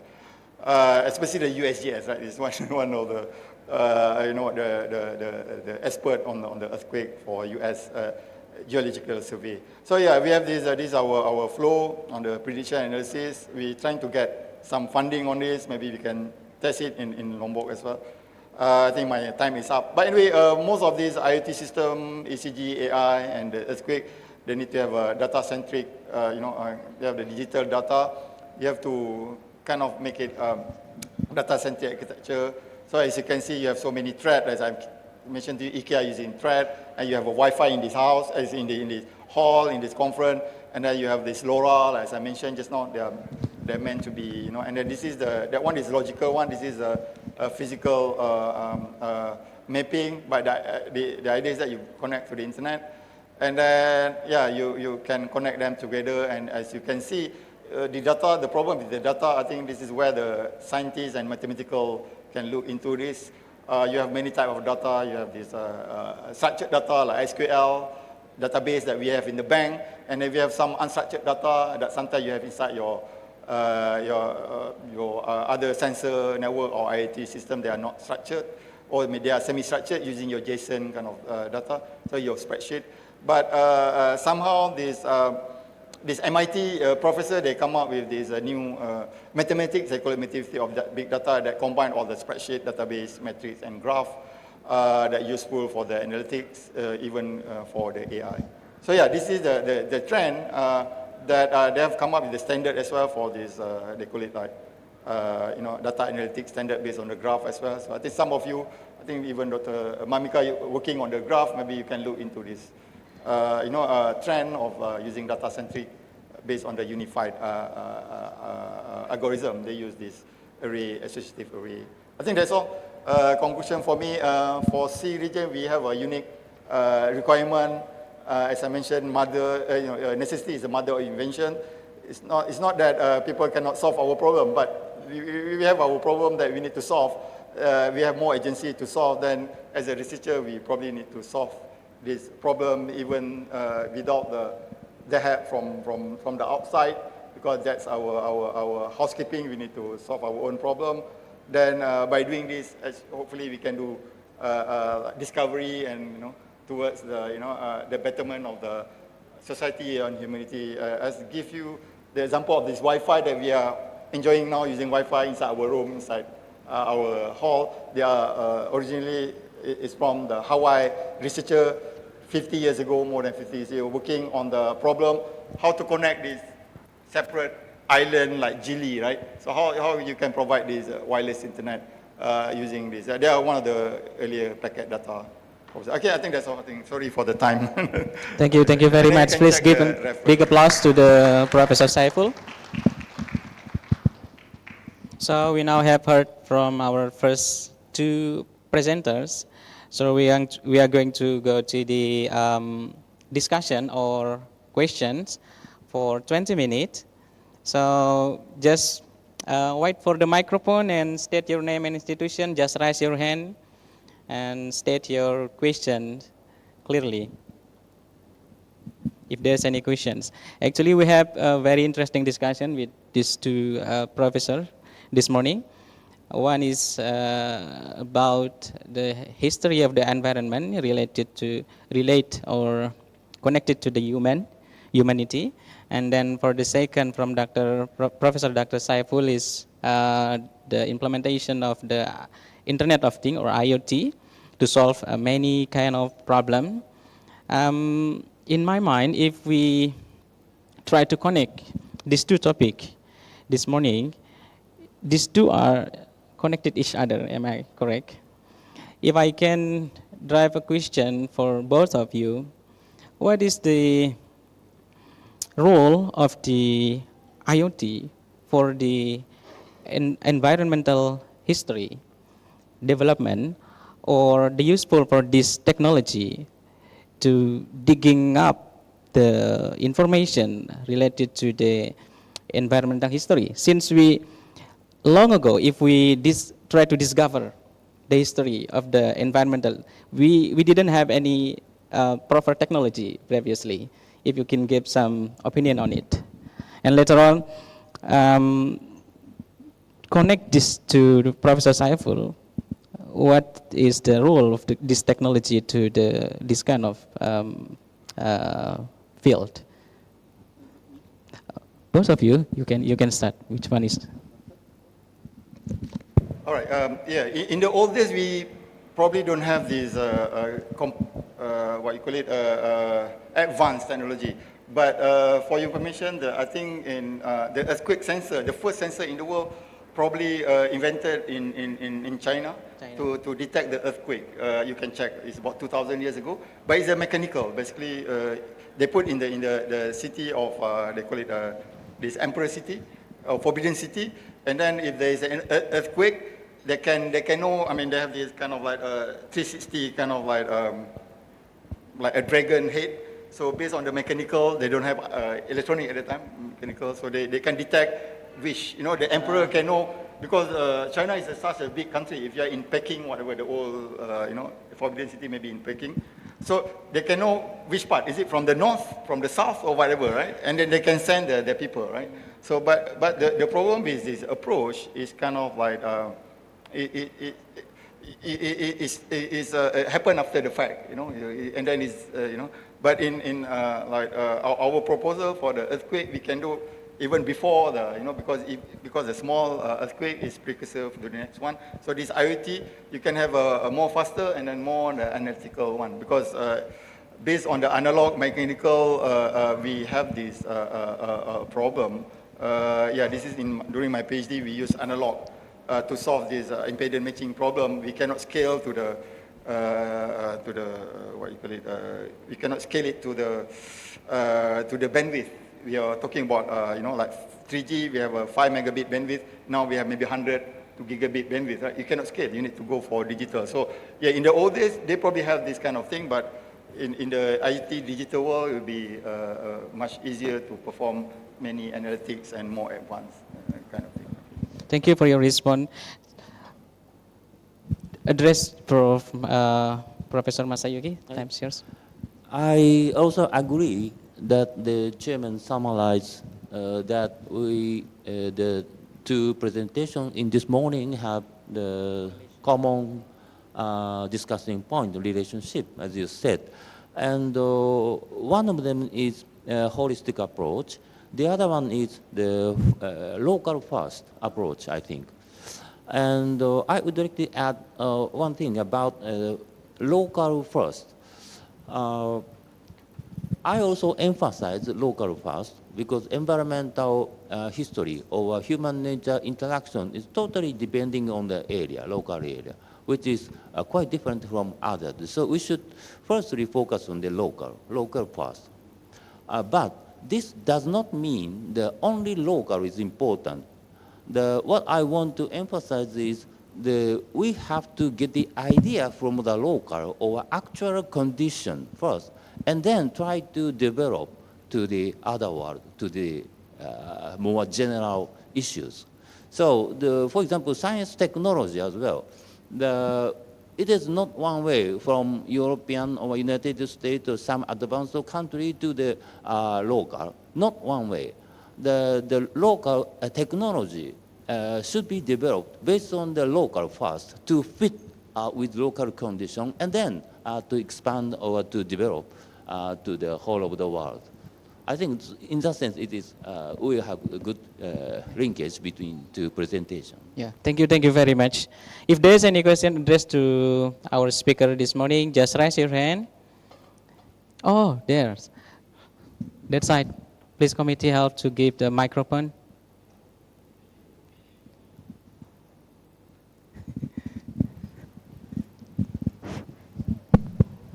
Thank you very much for your time to give me to asking about system aquaculture from Prof. Masayuki Yanagisawa. I want to introduce myself. My name is Maliosni. I come from Politeknik Pertanian Negeri Payakumbuh at West Sumatra. I want to interesting about the system of aquaculture because the area on West Sumatra have high produce paddy.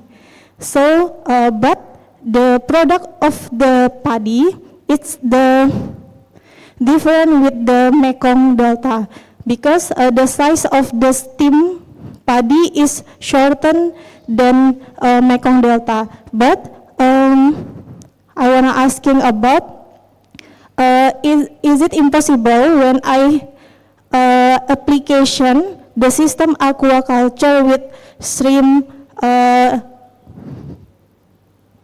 crab, and fish with the paddy in our area? The condition is strong storm and the short stem paddy. Maybe that's my question. Thank you very much. Assalamualaikum warahmatullahi wabarakatuh. Thank you very much for the question. If you might conclude that this is a kind of co-culture, right? So we keep in one place shrimp, fish, and short stem paddy in one place. Is it possible, Professor, your opinion? Which part in West Sumatra you are talking about? Which part? West? Solo or Payakumbuh that have high produce paddy in the West Sumatra. West Sumatra. But maybe their area, not always, but sometimes it's floating like that. So I want asking about the system. It's impossible to apply in my area with the paddy shorten then and high storm like that. No, actually, I cannot answer the question because the local condition is quite different from the West Sumatra and the Mekong Delta. And in case of my research area, it is very flat land and affected by tide. And the difference of high tide and low tide is around nearly 1.5 or 1.6 meter. So it is not so high, not so big difference between high and low tide. So that's why people can easily control the water by constructing the dike system or sluice gate or water canal networks. But in case of West Sumatra, I think the difference between the high and the low tide is much higher than 1 meter or 1.5 meter. So in that sense, it must be more difficult than Vietnamese case to apply the shrimp rice culture. You have to do something new, something better for that area. And yes, but this is the direct answer to your question. But secondly, this process is very interesting. In my Vietnamese case, the farmer developed by themselves, and farmer tried to build their dike system by themselves, and the government just promote what they are doing. So not government-oriented development process. And so this kind of collaboration should be needed in the case of Indonesia as well. I think this is the second answer. Thank you so much for the response. If there's any feedback, is it answer your question? The solution I think that have combination about the governance, managing and the draining, and have a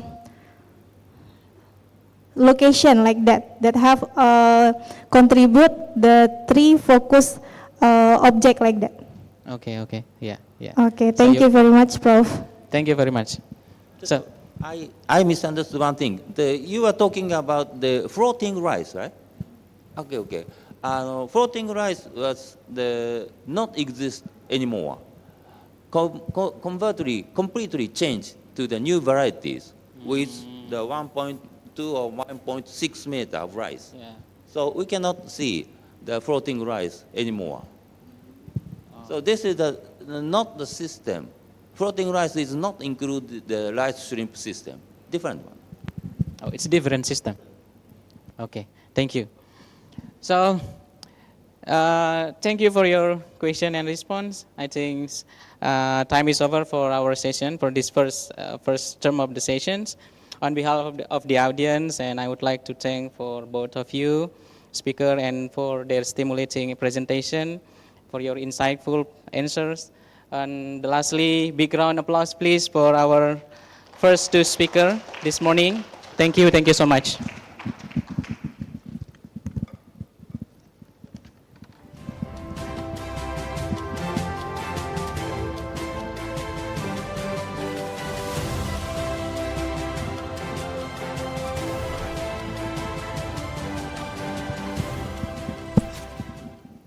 Okay, now we are moved to our next block presentation into applied sciences from the very small and to scalable solution. I'm pleased to introduce our third keynote speaker, Professor Muhammad Ali, PhD, from the Faculty of Animal Science, University of Mataram, right here in Indonesia.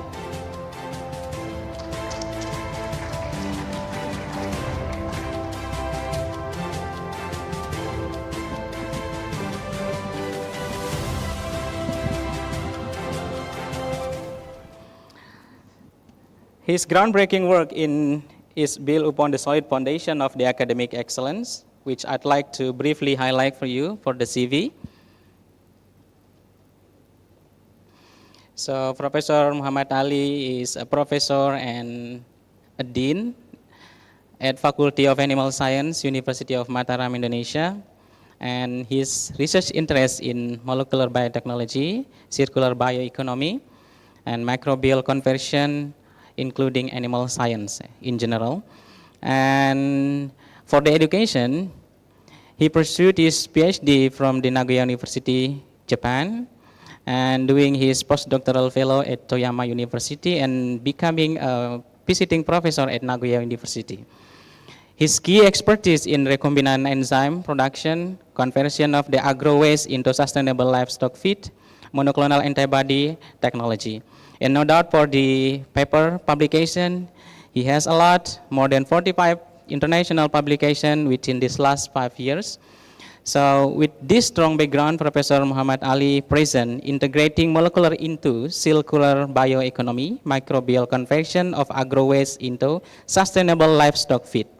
His research will showcase to us a brilliant application of molecular biotechnology using engineered of E. coli to produce an enzyme that convert the agricultural waste into valuable feed, perfectly aligning with the circular economy principles. So let's welcome Professor Muhammad Ali, PhD, with a great round of applause before the presentation.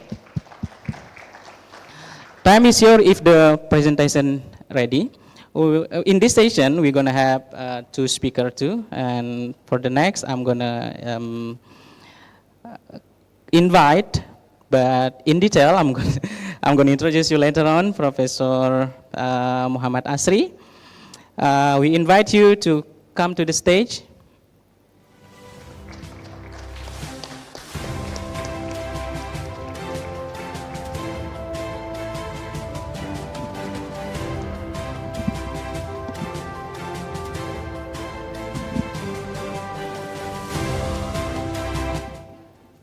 So for the first term of the presentation, we're going to start with Professor Muhammad Ali. If the PPT is ready, then we're going to start the presentation.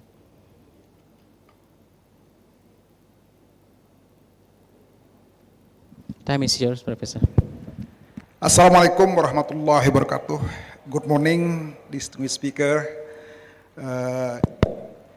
Yanagi Sawa Sensei, Mataram Daikoni Yokoso, Mataram Daikoni. Hontou ni arigatou gozaimashita. Yoroshiku onegaishimasu. And other distinguished speakers, respected participants and all committee of this conference.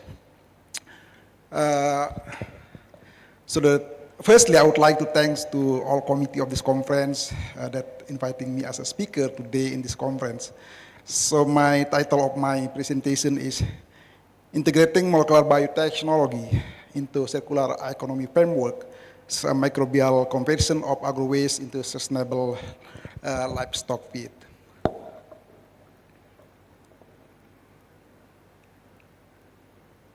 Mana ya? Yang besar.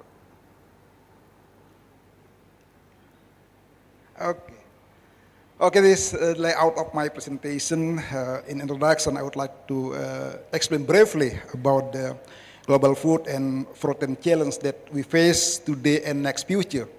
And then we offer a circular bioeconomy framework to produce the livestock-based food to meet the protein challenge in next future. And then we focus on molecular engineering of microbes for waste nutrition improvement, especially for agriculture waste and also agriculture byproducts.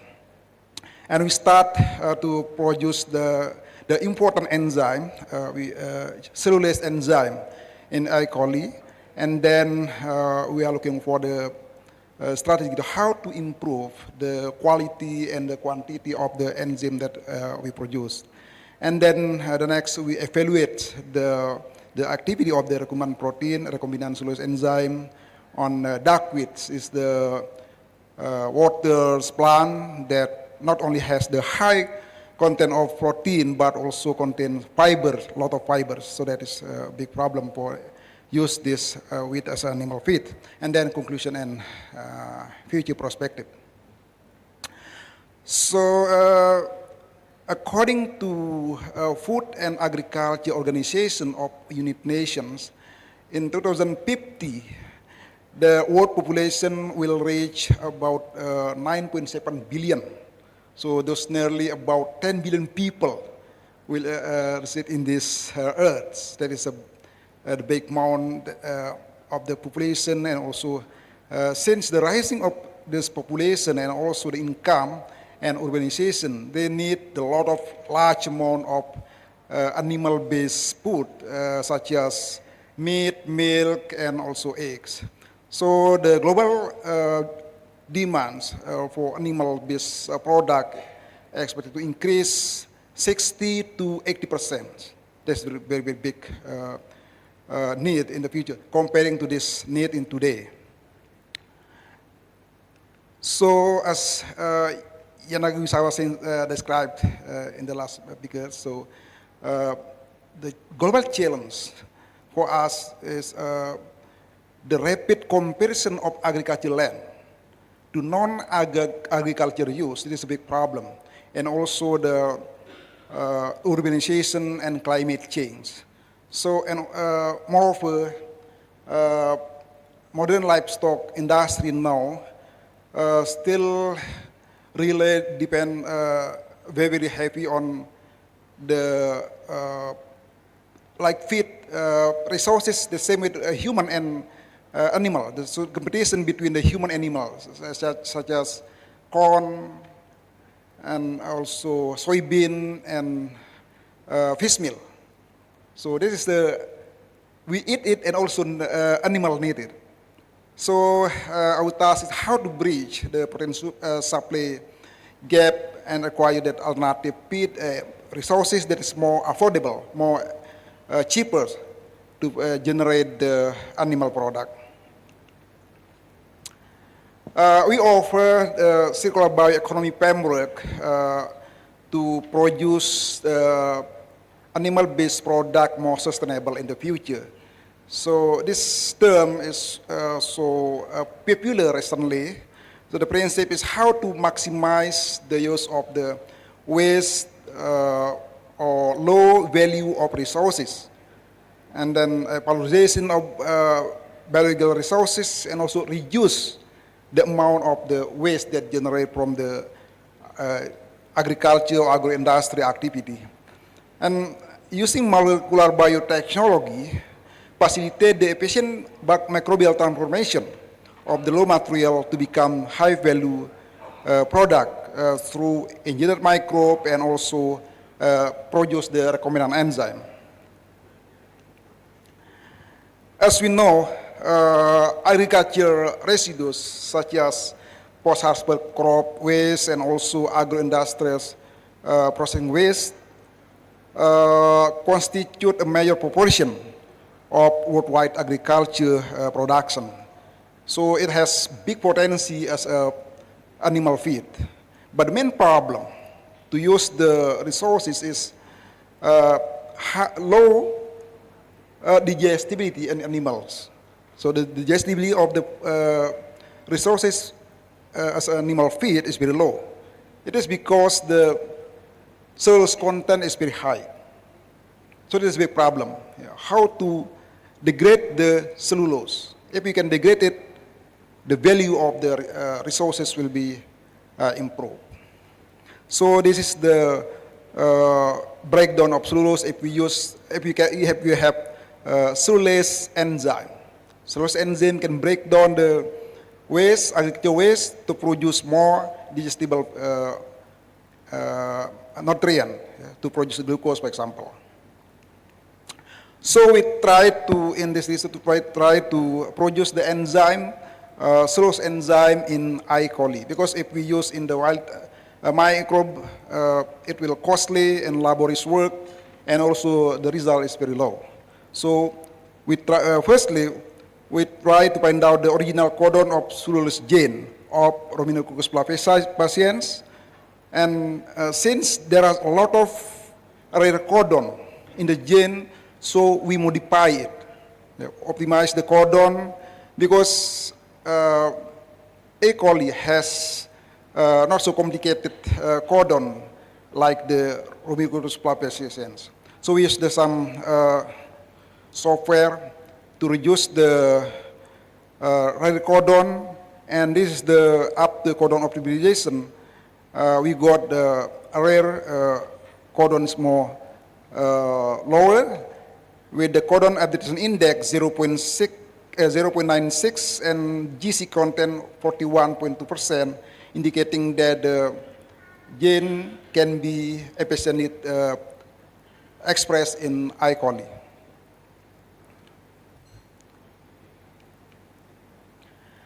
So after we optimize the genes, and then we synthesize it and amplify, cloning it using PCR, and then ligate to the plasmid, expression plasmid that has T7 promoter in the upstream and T7 terminator in downstream.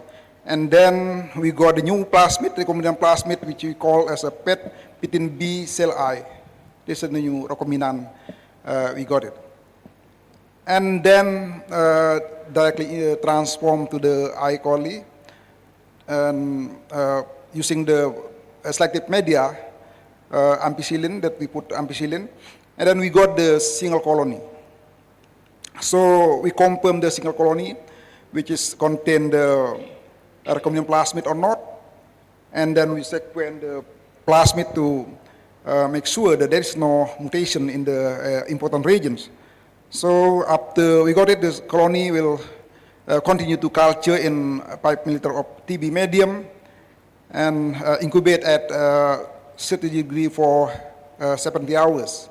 And then we harvest it using centrifugation, and then we get the pellet and continue for sonication to break down the cells. And then confirm the protein which is the soluble or unsoluble, because we need soluble ones.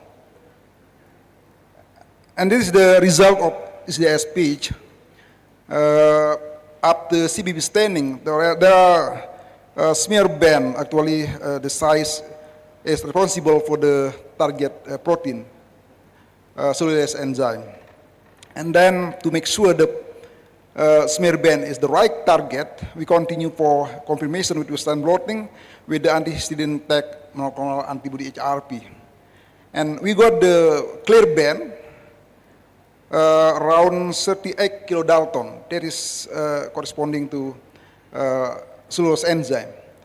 And the good one is the amount of the soluble fraction is much higher than insoluble form.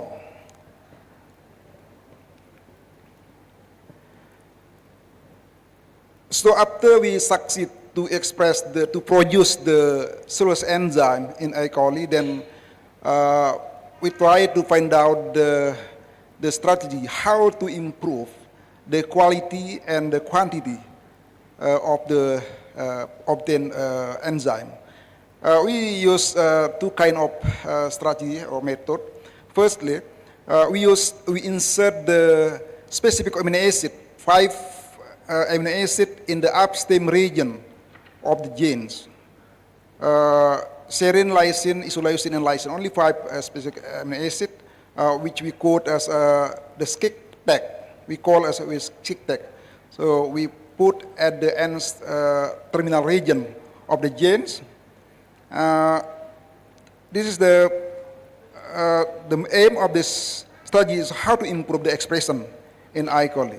Maybe it's better than the wild type. And the second one, we find out the sequence which were the active site of the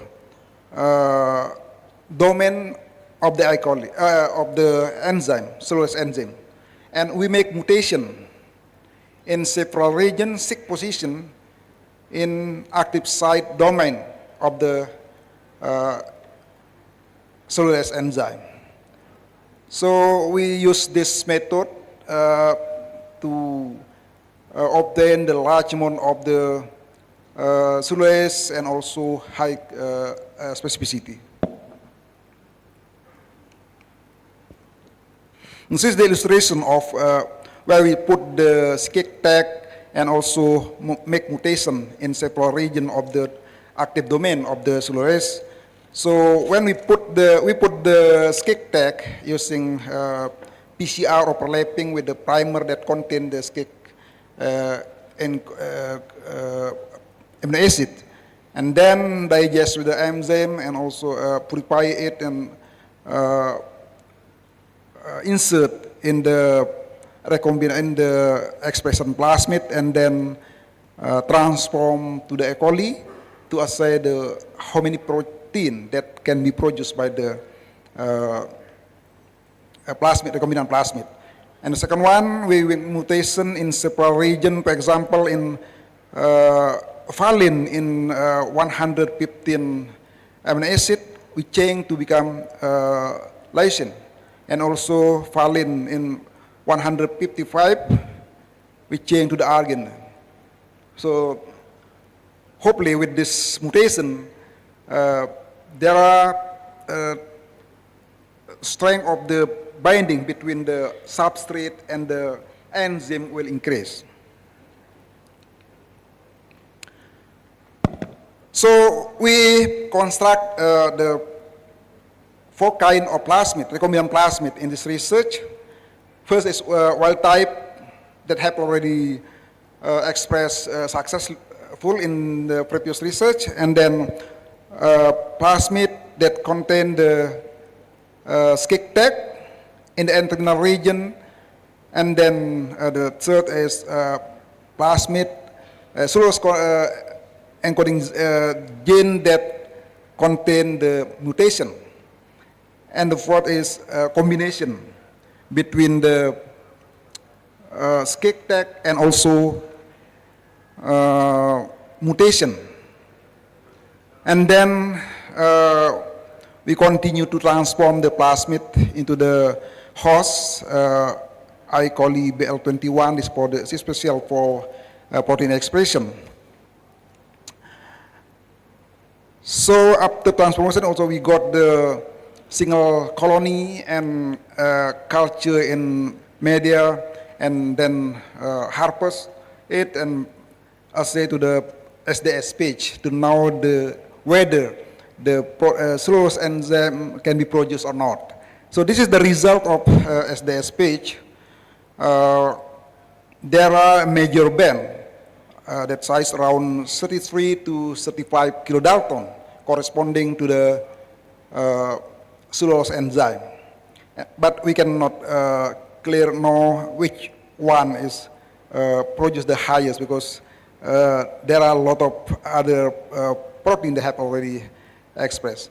So we continue to measure the activity of the cellulose using CMC agarose, and we got the enzyme that produced by the mutation and combination between mutation and SCIC tag produce large amount of clearing zone in the media. So indicating that the enzyme produced good and also has the good activity to degrade the CMC. And we continue to measure the protein expression in the whole bacteria that bearing the plasmid. This indicates that the bacteria that produce E. coli, that bearing the wild type, produce the lowest amount of the protein comparing with the others. And addition of the SCIC tag improve the amount of protein expression. And more for the mutant also produce a better one than SCIC, but the combination between mutant and SCIC produce the highest amount of recombinant protein. And then we evaluate the activity of this enzyme to the dark witch, or this is the kind of water plants. Dalam bahasa Indonesia namanya, kalau kita sebut sering bunga air, atau in Sasak we call it as kembang ai. There are a lot of in paddy fields, I think.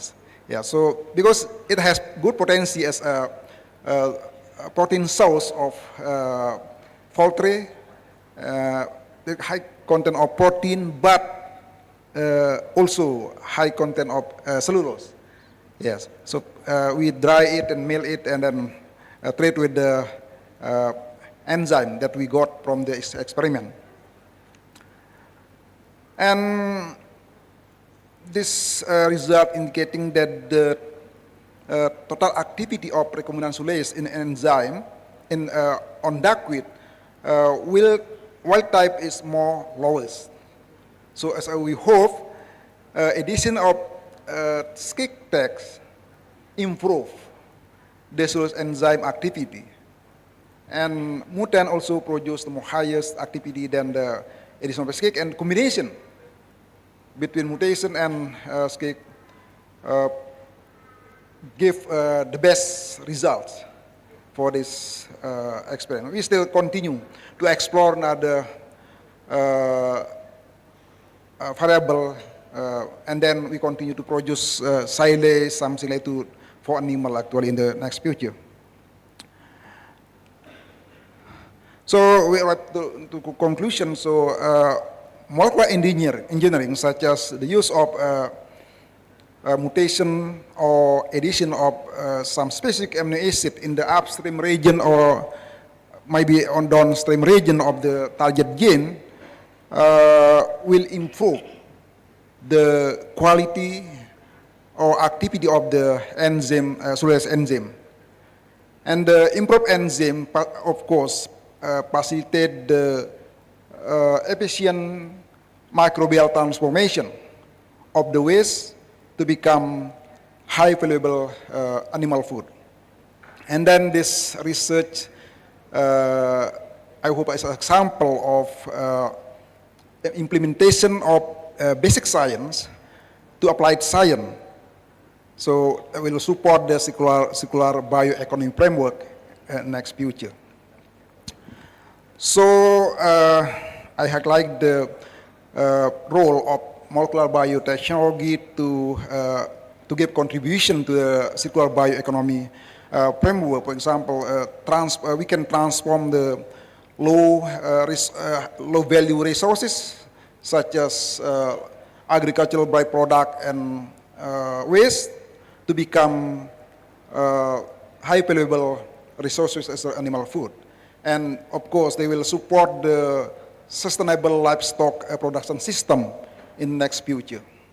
And then with this research, we can reduce the environmental burden that come from the waste of the agriculture and also agro-industrial waste. And this demonstrates a scalable biotechnology pathway that link molecular innovation into practical circular bioeconomy solution.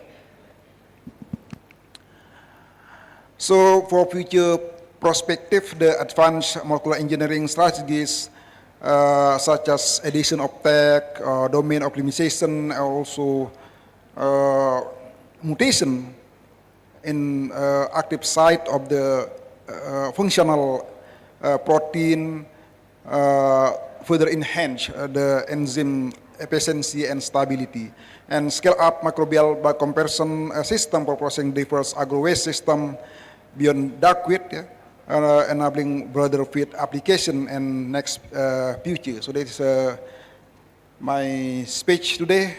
Thank you very much, Pak Moderator. Assalamualaikum warahmatullahi wabarakatuh. Waalaikumsalam. Thank you very much. Big applause for Professor Ali. I think you captured already for what's the point of the presentation, and I'm sure that you have a lot of question and discussion, but wait for a moment.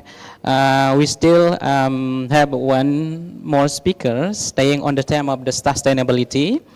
Our next presentation focus on the renewable energy, right? Okay. And then welcome to the Professor Dr. Muhammad Asri Matridi from the Solar Energy Research. Solar Energy Research Institute, University of Kebangsaan Malaysia. If the CV is ready, then you might show it. To fully appreciate his contribution to the field, allow me to outline some of key achievements from distinguished career. So he is an associate professor for the Solar Energy Research Institute, or SERI, and from the University of Kebangsaan Malaysia, or UKM. His research interest in solar cells, photocatalysts, energy materials, and nanomaterials, very interesting. And he pursued his PhD in field of solar cells from Loughborough University, UK. His key expertise in silicon solar cell fabrication and optimization, application scale photovoltaic performance, TiO2 and anti-reflection coating. And no doubt for the paper, there are more than 140 international journal and 12 patents with high H index. So if the presentation is ready, we welcome you to start the presentation, Professor Asri. Forgot. Warm applause for Professor Asri. Thank you. Thank you very much for inviting me for this very interesting seminar. Okay. So when I see the title, actually, from the Sustainable Development, Bridging Fundamental and Applied Science. So here what I'm trying to present from the fundamental work that I have done up to application that I have done regarding to the silicon solar cell. Okay. Can I have this? The bigger one to next. Yeah. Yes. Yeah. Okay, the title, what I'm going to present today is Silicon Solar Cell from Cell to Application.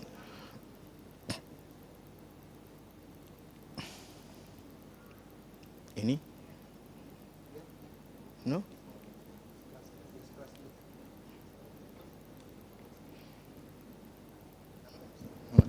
It's not working for the next button. Oh, wait a second. Maybe you can start with the general for your presentation first before. Okay, in this study, is belong to my student actually. Yeah, all the work done in this study is from the student I have done from PhD student. So all the work actually have been patented and already been published. Okay, it's not yet. Yeah.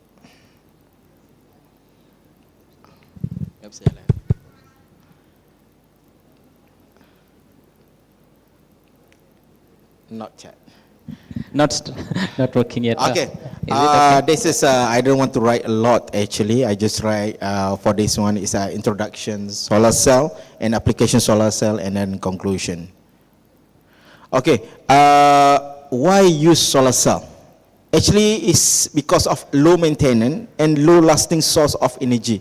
Nowadays, if you see, it's a lot around the world. They start to go for renewable energy. And for the tropical country, it's like Malaysia, Indonesia, the best actually is using solar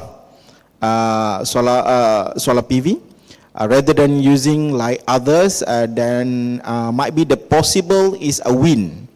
But in Malaysia itself, for the mapping, it's not suitable using wind. It's only solar. So that is why solar is famous in Malaysia. And the thing is now the solar become more cheaper actually. Yeah, become more cheaper, especially you can because they have pricing, lowering the pricing from the China itself, because a lot of manufacture is come from the China. And then it's provide co-effective, and because of the price, yeah, a non-polluting and silent. Is compared to the wind, solar is something like it's no polluting, yeah, it's no polluting involved, and there's no the sound. If like you're using wind, they have a sound. So this is one of the interesting, and then the most important is the light is abundant, because every country in the world receive the sunlight, yeah, through the sun. So okay, this is convenient, yeah. So this can be used for many other purpose for the generating the electricity. Okay, let me introduce a little bit for the solar cell. They have a fourth generation, and up to now they have a fourth generation of solar cell. Start from the first generation, which is a silicon solar cell. The second generation is a thin film solar cell, and the third one is we can say like organic solar cell, yeah. And the fourth one is a hybrid solar cell. But I want to focus now is about the silicon solar cell, which is a bit challenging for the silicon solar cell because it's already been manufactured and you can find it, you can buy it. Okay, so I take the challenge. I want to find something even a little bit new, little bit which is we can introduce for in the fabrication of solar cell. Okay. So for the solar cell, until now, if you can see, this is the best research cell, which is we can get it from the NREL. Yeah, you can get from NREL. Every cell they produce, we can find it. Actually, don't misunderstand something, because the value actually they send the sample. Sample is not that big. Usually the sample is small. Yeah, the sample is small. It's not like you can find it. The solar panel on your roof is a big, it's like 1 times 2 meter. But here it's about might be 1 centimeter square or less than that, because they try to get higher efficiency and for the record. Okay. And up to now, the silicon solar cell is still the best among the other silicon solar cell. And then because more stable and is a very good candidate. And then as an illustration a little bit for the solar cell, yeah. Because we know in the light, in the sunlight, we have the photon. Yeah, they come out with a photon. When they have come out with photon, actually inside the photon they have an electron on whole pair. When they have an electron in the whole pair, the electron can travel inside the circuit, yeah, to generate the electricity. This is the fundamental of the solar cell. This is a little bit application where will be done for the solar cell, yeah, on the roof, yeah, for the industry, satellite. Agriculture sector, yeah, is a lot using a pump for the air solar. Actually, we are giving the energy. We produce energy, we support the equipment. This is the thing. And the generate electricity is like solar farm. Actually, is quite a lot. You can find in everywhere around the world nowadays. Even in Indonesia, you can find a lot.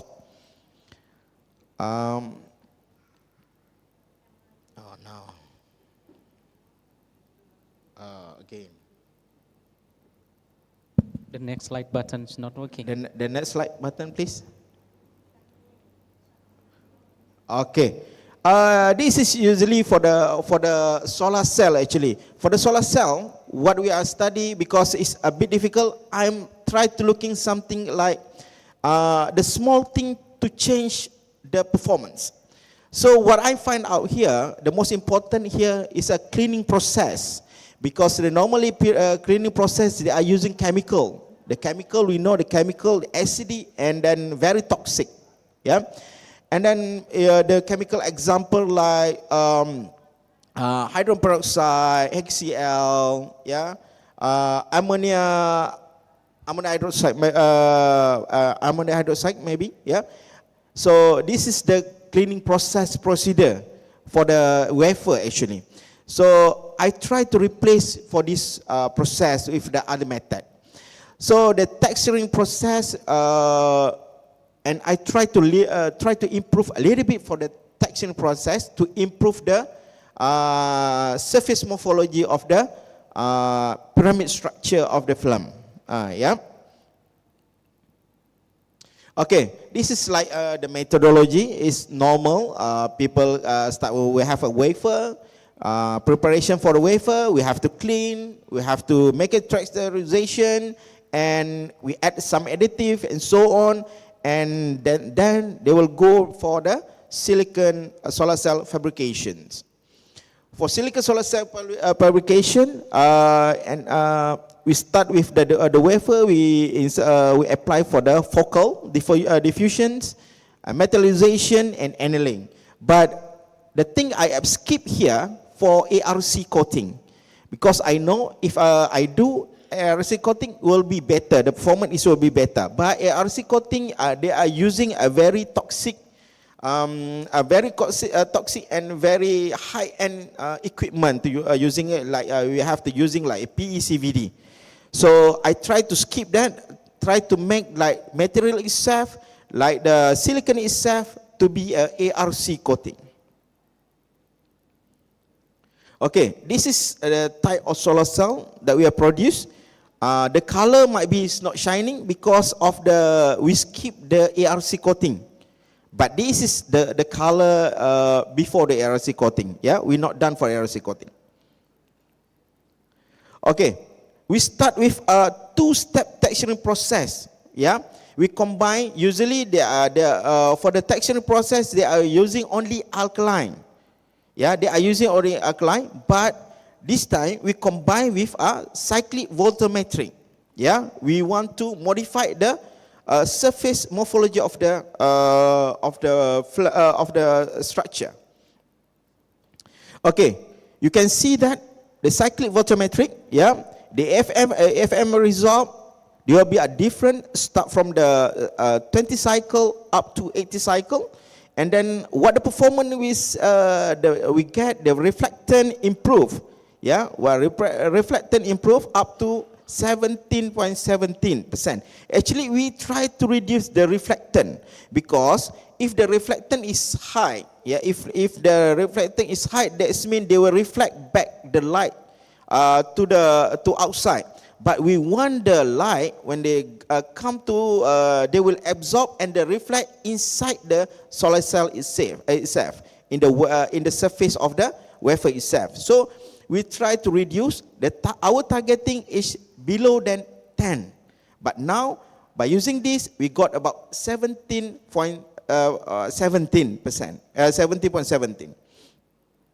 Okay, now, when we combine it, the alkaline and the CV, cyclic voltammetry, they will reduce, yeah, the reflectant from the 17 down to 13.01. You can see here the morphology, structure, everything is changed. Okay, everything is changed. The particle size also is very small. So it's clearly here. If you can see the structure, actually it's a very nice structure. You can see the structure is like a pyramid. Yeah, that's why you call it pyramidal. This is a pyramid structure. When the structure, if you can see the biggest structure, the range, yeah, only if you're using alkaline is about range of pyramid sizes 6.1 up to 7.5. But if you're using the combination between that, the down to 2.6 to 2.8 micrometer, the smaller the size of pyramid. So this is the interesting after we introduce the cyclic voltammetry on the alkaline. Okay. So the second work, we try to replace the cleaning purpose. Normally, what the people are using for cleaning is using the chemical. Yeah. They are using chemical. Is it this one? Oh yeah, they are using chemical. But in our work, we replace by using like ozone water and ozone air. Here we can see clearly here. We don't want to using chemical. What we are using like ozone water. Yeah, ozone water we can buy the equipment ozone that we just soaking to clean the. But normally, even here, I know some people to clean the glass, they still are using chemical. Yeah. But if they apply for this one, they just using the ozone water, they will improve a lot. Yep. So the structure will be there. After this one, we can see the crystallite size reducing by using ozone water compared to the air ozone. Okay, the ozone water actually they make the ozone water inside the ozone, then they produce ozone water. But the UV water, that means they have a UV light, they have air because our air contain a lot of oxygen, and they will generate the ozone. From that one, and they will do the cleaning. Okay, so this is the different. So after we do that by using like the ozone water about 10 minutes. That means we reduce the time for the cleaning, because the normal cleaning actually is become the normal cleaning. They go for the more than 30 minutes because so many procedure. By using the ozone water or this one, they drop to 10 minutes. Even this can be improved more by increase the number of ozone ppm. Okay. Okay. You see the structure here. By using like ozone water, the standard ozone water or ozone by air and ozone water. Yeah, is to get the by air we need to get about 20 minutes. The standard is quite a lot. Yeah. By ozone water is only 10 minutes. We can get the range of pyramid size reduced up to 1.9 to 2 micrometer from the standard is 4.3 to 4.6. Okay. So, and after that, try to improve a little bit more. We add the additive. When we add the additive, they will improve the performance. Yeah. We are using the sodium Na2SiO3 and potassium SiO3. So this is the thing that we are using, and by using 5% weight, we reduce the reflectance down to 9.57. As I mentioned to you, our target going to down then below than 10. So we achieve our target actually, yeah, by introduce this thing. This is all the thing is minimal thing, which is sometimes we're not thinking about that, but this even simple thing can change everything. Okay, this is the thing, the additive we got, reduce a little bit the pyramid, yeah, structure, and we got a very small structure, yeah, and that is mean when it's become small, they improve the surface morphology. When improve the surface morphology, they absorb more light. When they absorb more light, that means they will generate more electron in the whole pair, then generate improve the performance of the devices. Okay, this is what I do it. We can see here the commercial sell actually about 15.5%, which is commercial sell is include ARC, but ours is not include ARC, but we got a close about 11.8% efficiency. Okay, this is the thing. So now we go for the application for the solar cell. This is the application. We do a collaboration with a Celcom for the telco tower. Yeah, for the telco tower. So why telco tower? Yeah, I think this one is better. We can discuss with Prof. Swahili, because it's in this area, so I don't want to go deep inside, and then at the time also is very strange. So what we did, we tried to power up the telco tower. Yeah, we are using solar panel, and we are using solar cell, battery, and this is the structure actually to power up the telco tower. And we got the data for the whole year data, which is the battery using, the how many percent, like 4 hours to recharge back and everything. So that's mean what we got actually successful for the by using the solar panel to power up the telco tower, because previously the area, sometimes the rural area for the telco tower, they are using the genset, but now we introduce for the solar panel. And then we got the successful story behind that, okay. And then another thing is we introduced the amphibious trailer floating on the water. This is for the flood, yeah, for the flood. Yeah, because when the flood happened, the place which is we accommodate all the peoples there, sometimes they don't have a power, where they don't have a power, but they have a, so we introduce this equipment, we try to make a floating, and they're floating, we prove it, yeah. This is the tower, that, the equipment that we have processed, they include the water filtration. So it's not mean they only the power up, we give the electricity to the place, and we also take it the water, yeah, suck the water from the flood and filter it. We have the system, and they will give the clean water for the people to for drink. This is useful for the floating purpose, and it's not only floating. We can bring anywhere in the river or something. Okay, I have to speed. Okay, this is the data that we collect. We already successful to deliver this product actually. And the last one, we not only counter for this, we also counter for the after sale for the solar panel. It's not only the we also do the self cleaning for the solar panel.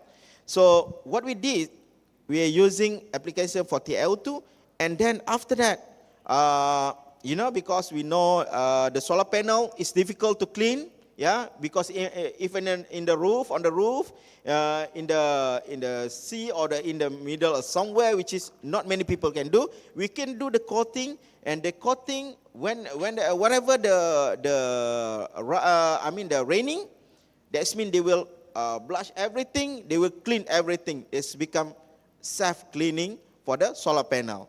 This one also we done in our study.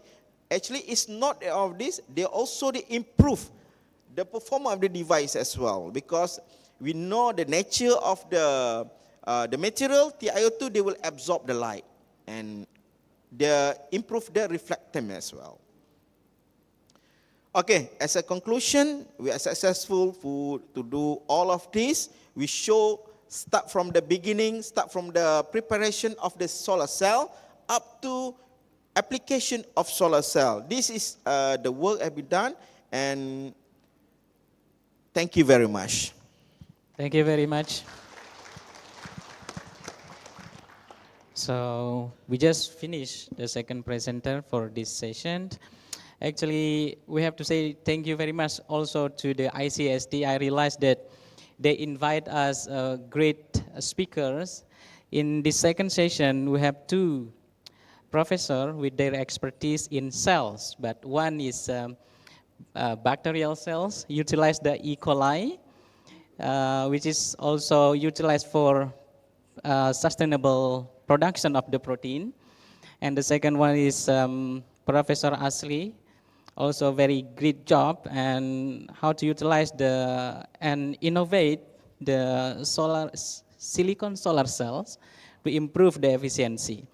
Of course, we invite question from all attendees. Just raise your hand.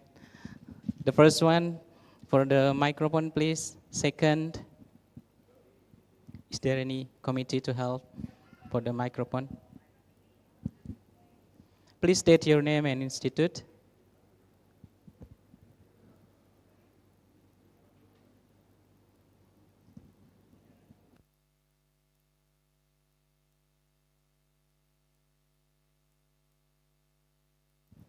Check. I'll stand. Thank you so much for giving me the chance.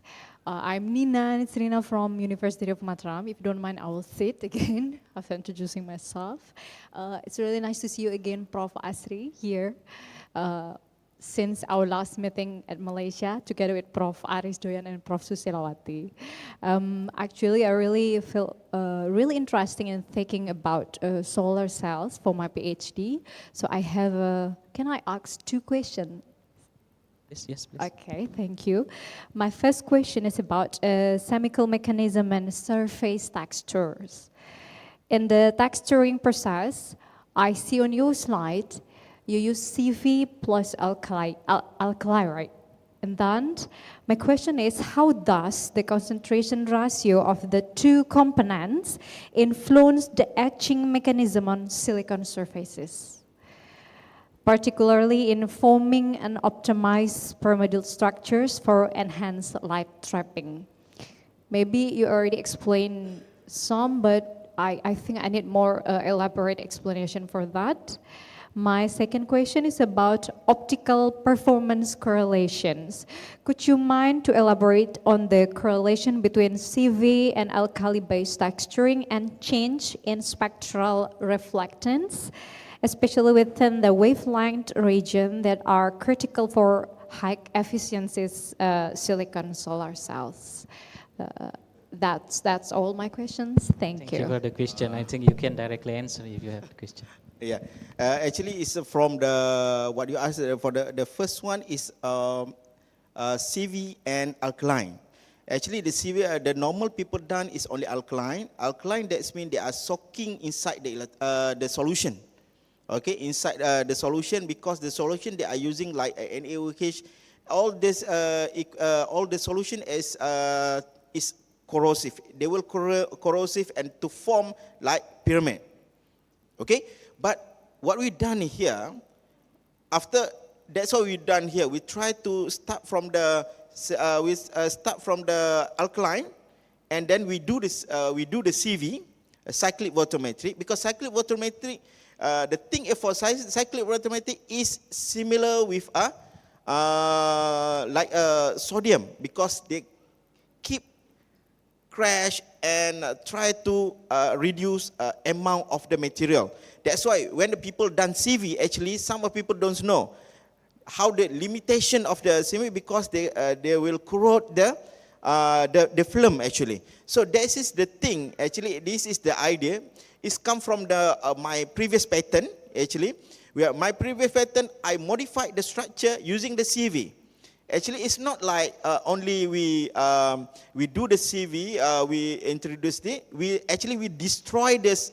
We destroy a little bit on the surface of the sample. When we destroy, we come out together. We come out together with alkaline, and that is why we can see when the alkaline is forming the pyramid structure, and after that we destroy, keep destroy, and become a small structure and more uniform.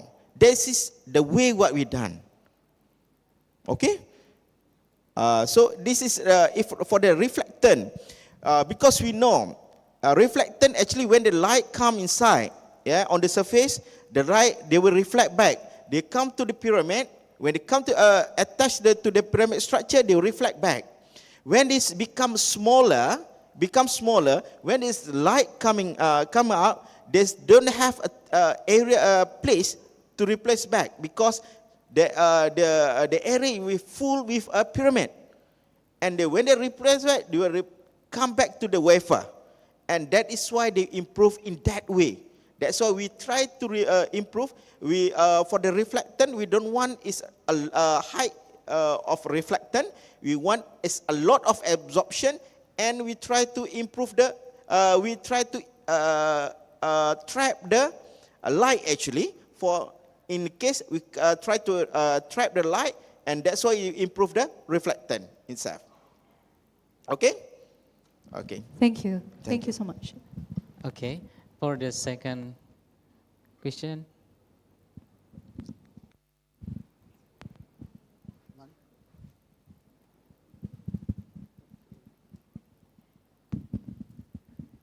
Okay, Bismillahirrahmanirrahim. Assalamualaikum warahmatullahi wabarakatuh.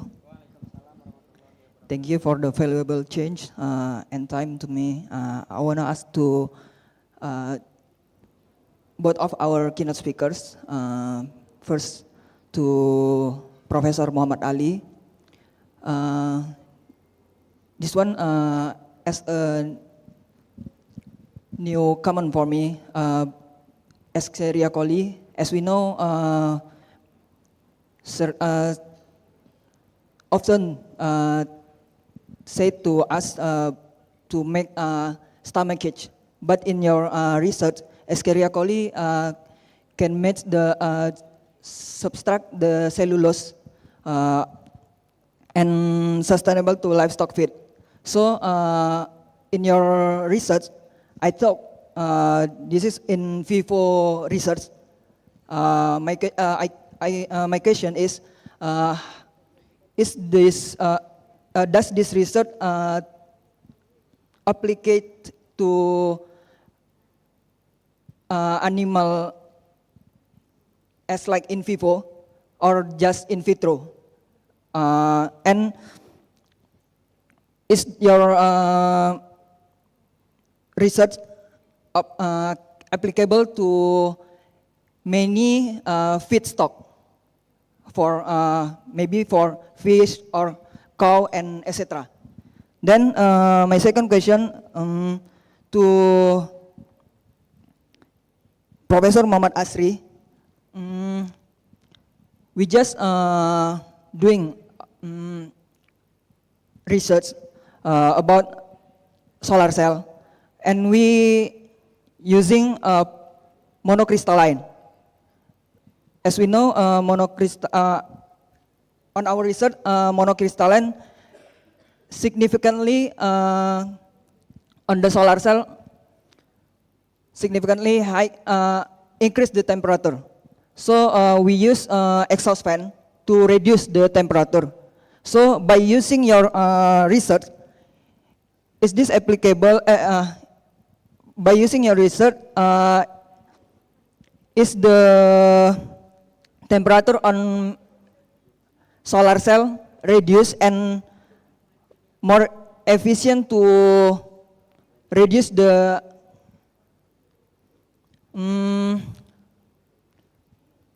short circuit?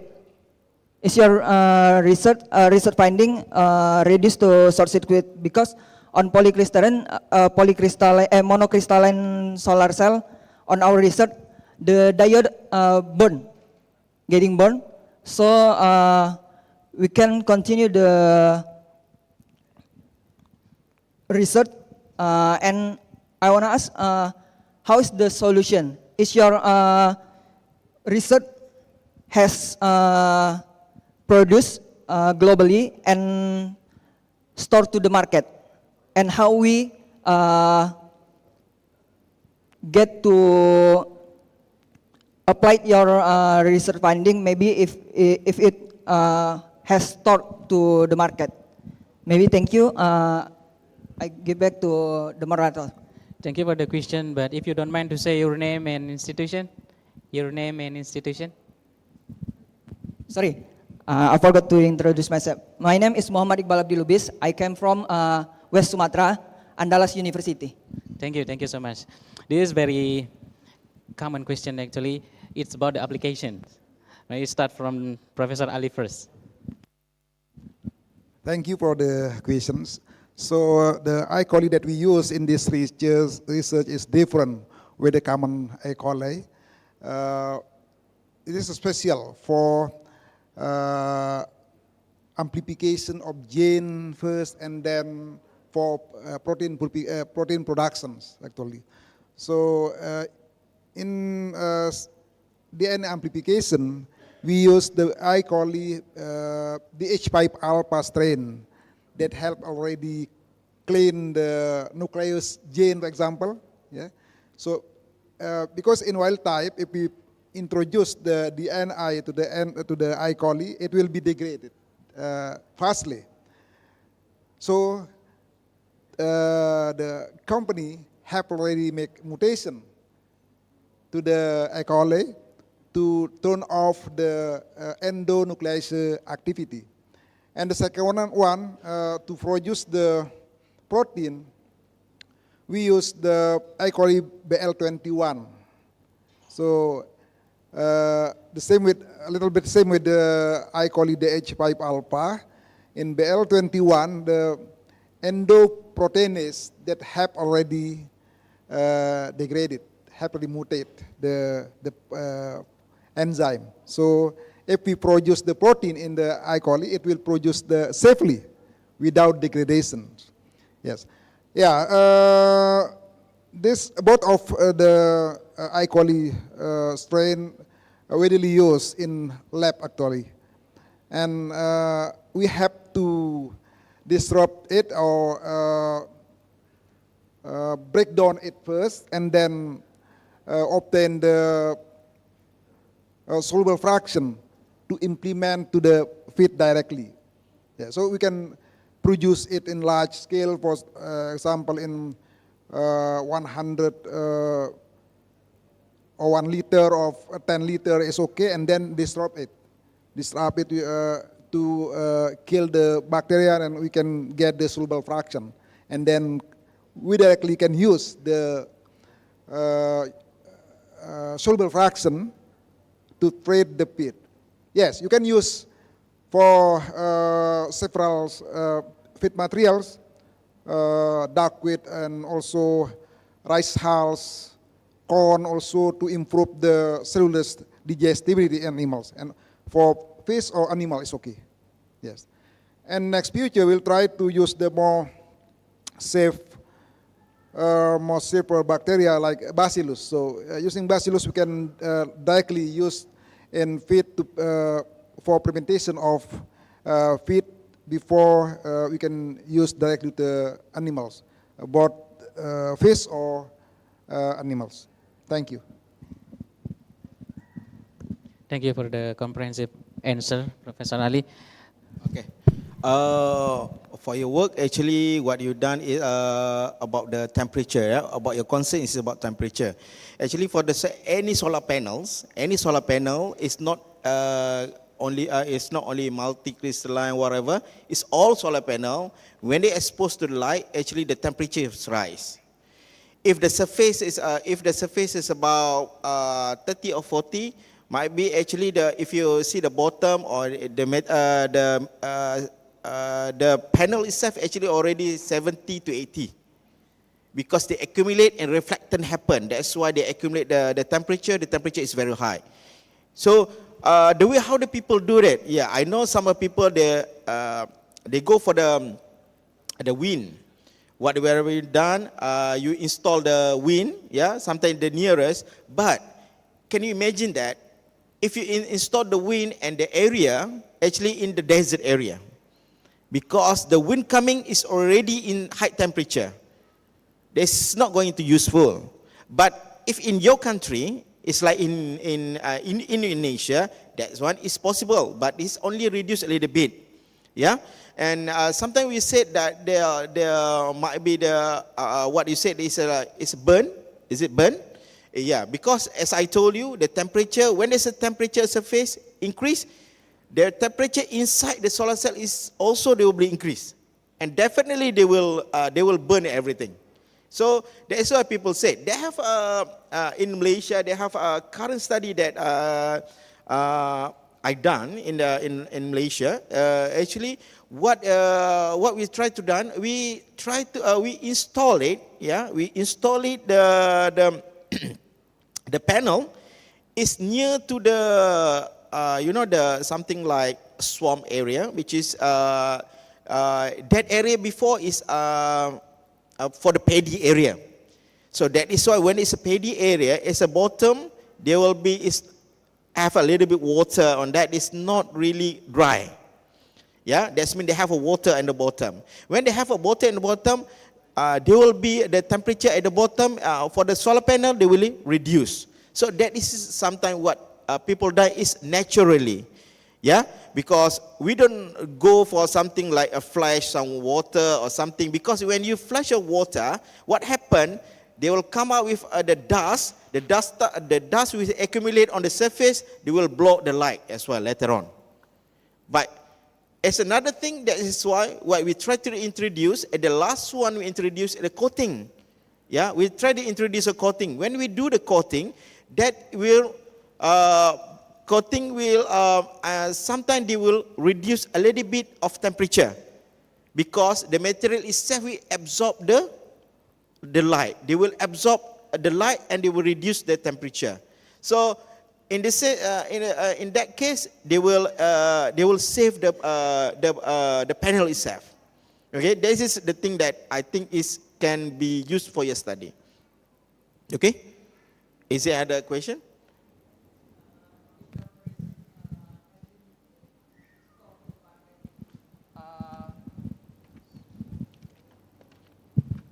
is your research finding has stock at the market?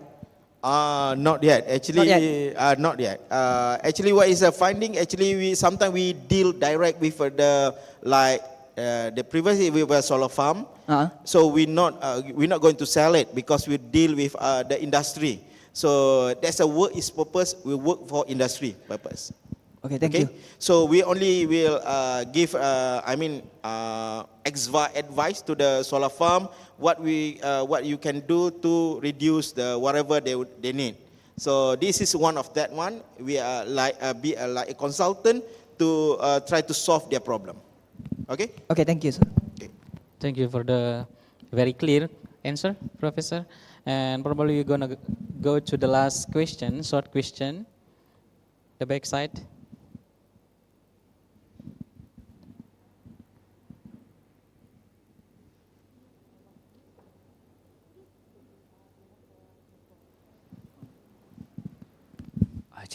Okay, good morning everyone. My name is Genja Rashi. I'm actually a former student of Profile 5 years ago. So I want to ask regarding your interest, what is the biggest challenge that you encounter for the agro ways of sustainability of the livestock production while you're doing your research? Thank you. So it's a simple question. I think this, what is really challenge for the feed production? Is that you mentioned? Yeah. What is the biggest challenge in helping Indonesian farmers to adopt agricultural ways? Okay. Feed for sustainable livestock productions. Okay, for the sustainable livestock production.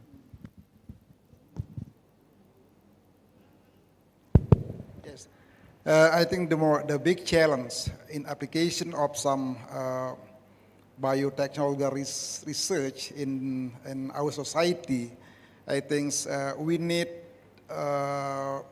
the university roles to educate our farmer how to collect, don't burn the waste of agriculture residues, and from our university, we have to make the result of our research to become more reachable, more affordable. For example, if we only provide the recombinant bacteria in, for example, that need cold room, for example, it cannot work well. So we have to make like powders or solution that still keep the recombinant bacteria still live. So that is our task after we find out the good result. Large amount of cellulose enzyme have to be produced, and then we have to make the how to deliver to our farmers. That is next, I think, the serious job for our team. Thank you. Okay, thank you for the answer. I think this answer already clearly mentioned what you asked already, right?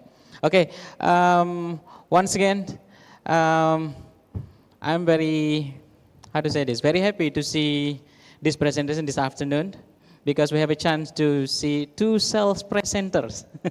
One is from the microbial presenter and one is from the solar cells, and both of them are utilized for the sustainable energy production.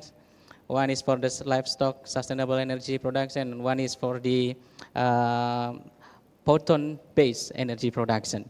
So give big applause please for the last two presentation. Thank you so much, Professor Ali and Professor Asri.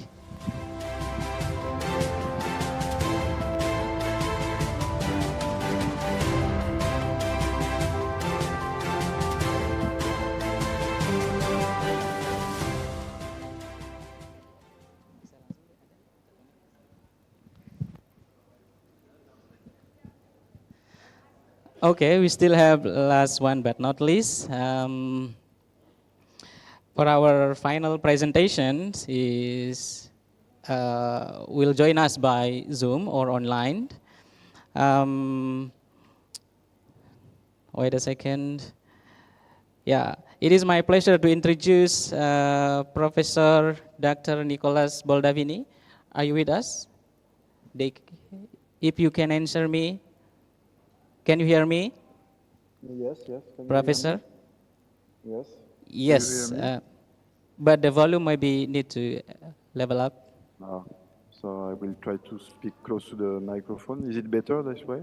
Okay, we see your picture on the video. And do you hear me well? Yes. Okay. Okay. So, my pleasure to introduce you, Professor Nicholas Baldavini from the Institute of Chemistry of Niche. And his pioneer research is underpinned by an impressive track record. A few highlights of which I'm pleased to share to you is Professor Nicholas Baldavini is an associate professor from the Institute of the Chimique de Niche, University of the Côte d'Azur, France. And his research interest in natural product chemistry, fragrance chemistry, analytical chemistry, and of the volatiles. His education, he has done his PhD in analytical and organic chemistry, University of the Aix-Marseille, France. And he has done 2 of the postdoctoral fellowship. One is in France and the last one from Tokyo, Japan. Of course, he has a lot of publication, international publication, and his key expertise is in identification of the key odorant of the complex natural mixtures, for example, agarwood, advanced analytical technique, GCMS, GCO, organic synthesis of the fragrance compounds. So the time will be yours if the presentation is ready. And if you are ready, the presentation is going for 20 minutes. Okay, thanks. So at first I would like to thank the organizing committee to give me this opportunity to give a talk to the ICST. I'm trying to share my screen. So is it a possibility to share?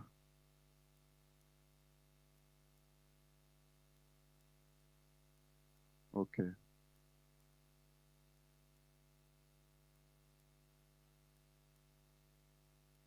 Okay, so do you see my slides? Can you see my screen? Yes, Professor. Okay, so thanks. So at first I would like to say a few words about my research and my let's say my university. So I work in Nice, in the southeast of France, close to Italy, and we are quite lucky as chemists to be close to another city which is called Grasse, where there is a big tradition to work with aromatic plants and so on to prepare, in fact, ingredients for perfumery. So in this city, there is a old tradition to transform plants by distillation, extraction, by solvents, to obtain ingredients that can be used afterwards in perfumery.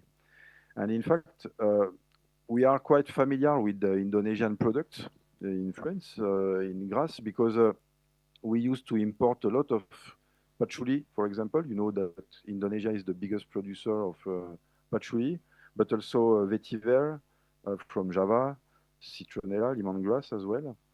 And in fact, we are much less familiar with another material which comes also from Indonesia, which is agarwood. And since about 4 years, I became interested in agarwood because in Europe, there is a trend for the name, the concept of wood in the, let's say, fine perfumery.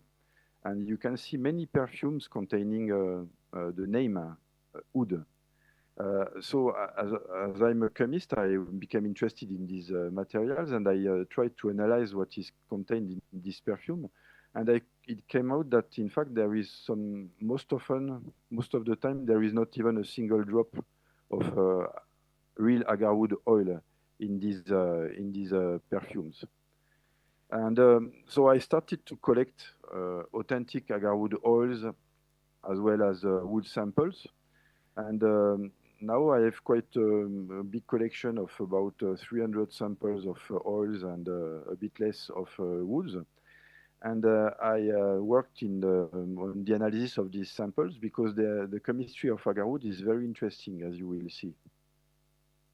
I will say a few words before coming into the details of my research results about the tools I used, because I think it's important to understand what kind of tool we can use for the analysis of agarwood oils.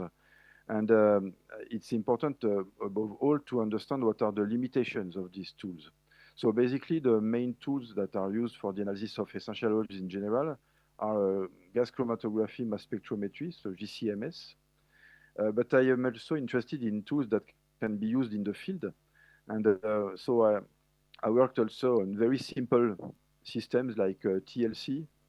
And also I have a colleague of mine who is developing the use of infrared spectroscopy to analyze quickly wood oils for quality control. So first, some words about gas chromatography mass spectrometry, GCMS. So if you imagine that you want to analyze a mixture of compounds using this tool, let's take a look at this slide. So just imagine that you have a mixture of two compounds, A and B, two molecules that you insert in a column. So you inject this mixture in a column, a very long and thin tube, typically of a length of about 30 to 60 meters. And if you push these mixtures to go out of the column with the gas, then you have the possibility to separate the compounds because generally they have a different affinity with the inner walls of the column. Okay, so using this system, it is possible to separate the different constituents of a mixture. And if you use a detector at the end of the column, it is possible to represent the compounds coming out of the column by a diagram called a chromatogram, where you can see, you can evaluate also the quantity of compounds coming out of the column. So as you can see on this slide, the principle is rather easy to understand.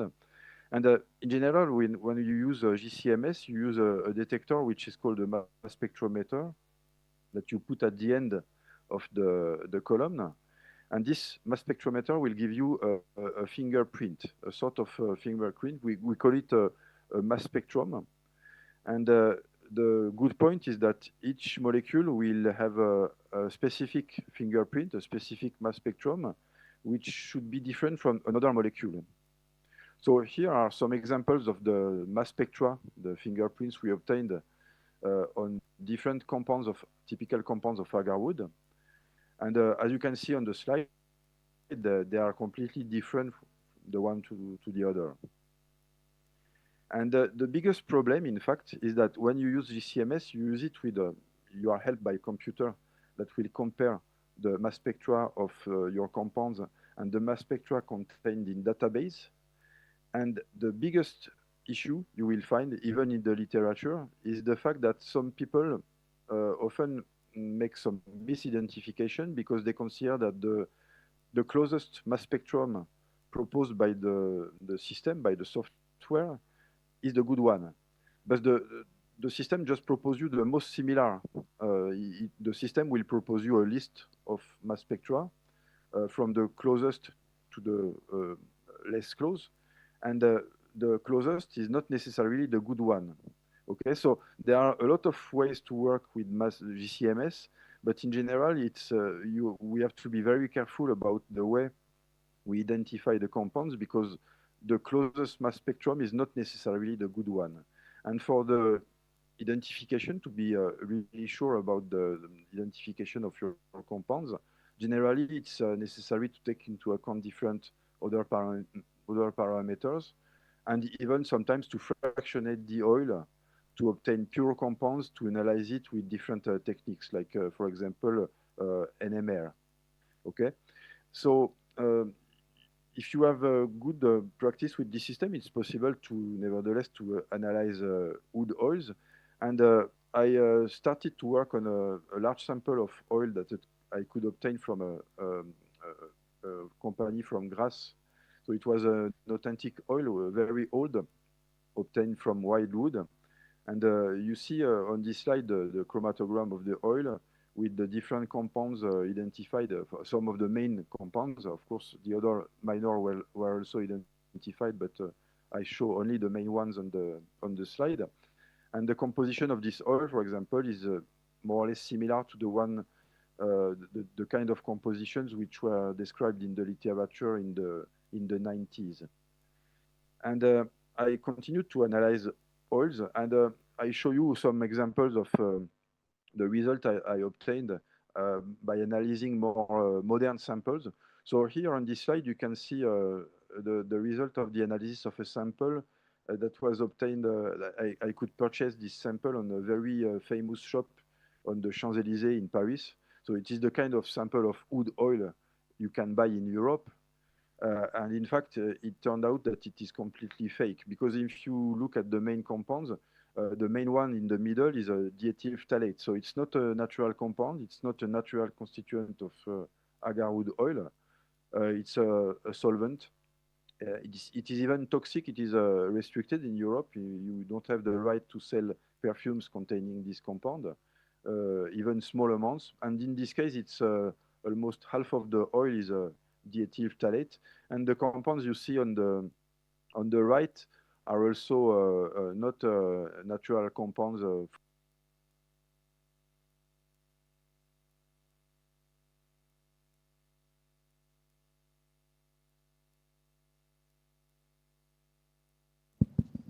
Sorry, Professor, we couldn't hear your voice.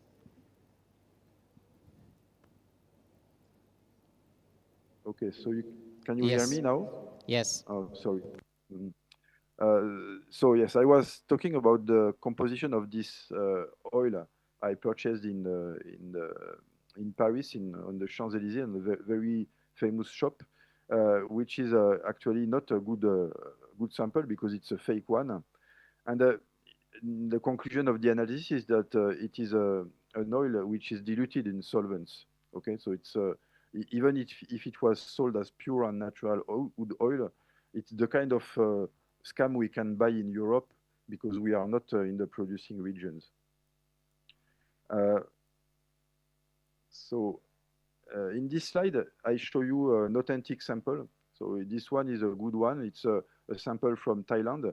You see much more compounds in the chromatogram.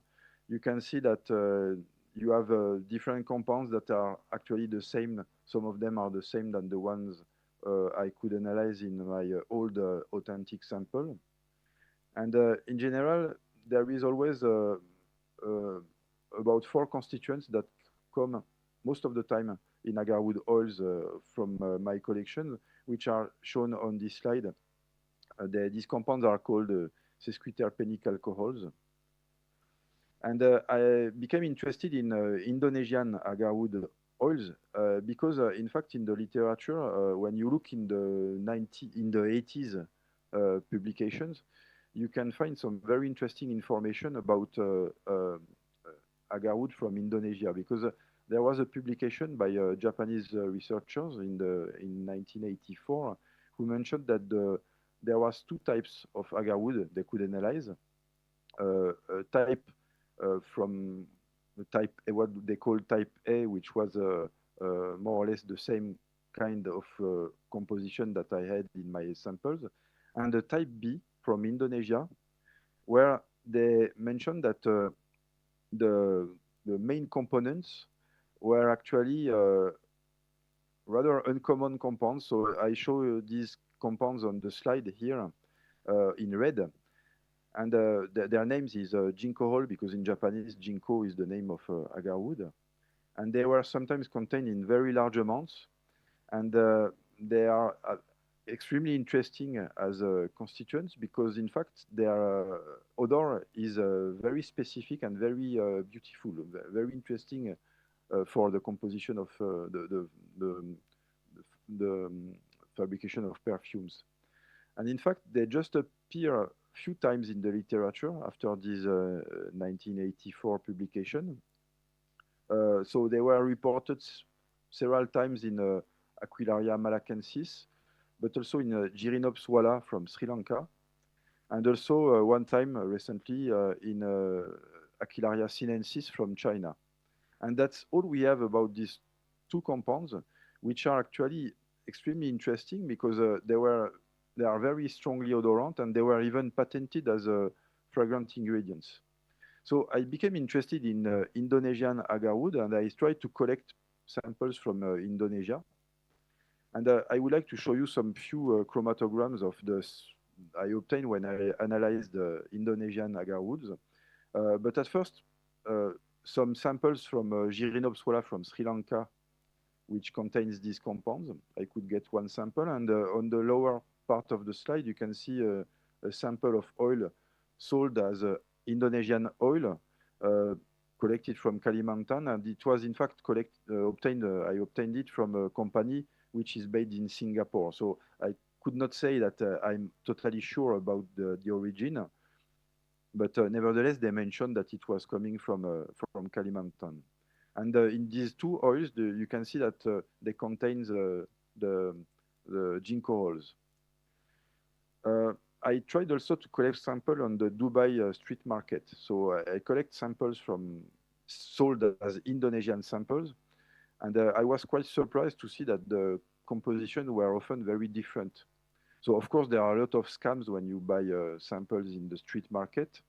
And as you can see here, all these samples, which are supposed to be from Indonesia, were in fact showing very different compositions.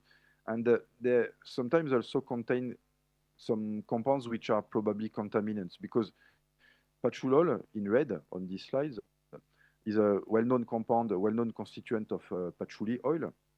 But I'm not completely sure that it is really a genuine constituent of agarwood. Ercolins on the right side, they are synthetic compounds that are added to the sample to make it to decrease the price, because these compounds are odorless and they are just used as a sort of solvent.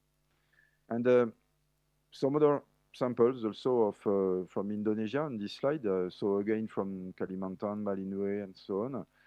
Most of the time they contain patchoulol, and I still have to elucidate if this compound is a genuine constituent of agarwood or not. I'm not completely sure it's really a constituent of agarwood.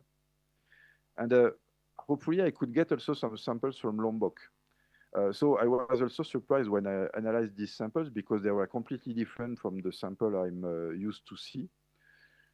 Some of them purchased in Lombok, but supposed to be from Kalimantan, were not containing the classical compounds, and they were even adulterated with synthetic sandalwood odorants. And thanks to the connection with Professor Tri Mulyanixi, I could get an access to some samples sold in the street market in Mataram. And here are the oils contain of Gyrinopsis verstegi, which is the local species of agarwood growing in Lombok and other islands. And in fact, one of these samples contained ginkgo oil in large amounts, but the other sample did not. And it is still not clear for me what is exactly the composition of Gyrinopsis verstegi. So I think that there is still a lot of work to do to better understand the composition of Indonesian oils. And in this context, I was interested to develop a tool that can be used on the field. So TLC is well known in all laboratory, in all chemistry labs. And the good point with the TLC, with linear chromatography, is the fact that you can use it on the field. So here is the system I prepared in my hotel room when I was in Indonesia, when I wanted to analyze quickly samples of oil obtained from the market, because the situation is the following. When you are in the market, when you want to analyze samples, at first you can ask for a few drops of oil to analyze it quickly. And if it turns out that the oil has a composition that is interesting, you can buy larger amounts, okay? So this is this idea. I want to be sure about the composition of the oils before buying it. So finally, this system is very quick. It is very cheap. It costs about, let's say, $500 if you want to have the complete system. And the good point is that it is easy to transport and so on the field, and it can give some interesting information. For example, on this slide, I show the result of a TLC plate, showing on position A and B on the right side the result of the analysis when you analyze a mixture of authentic compounds. So in channel B, for example, I analyzed a mixture of ginkgol 2 and ginkgol.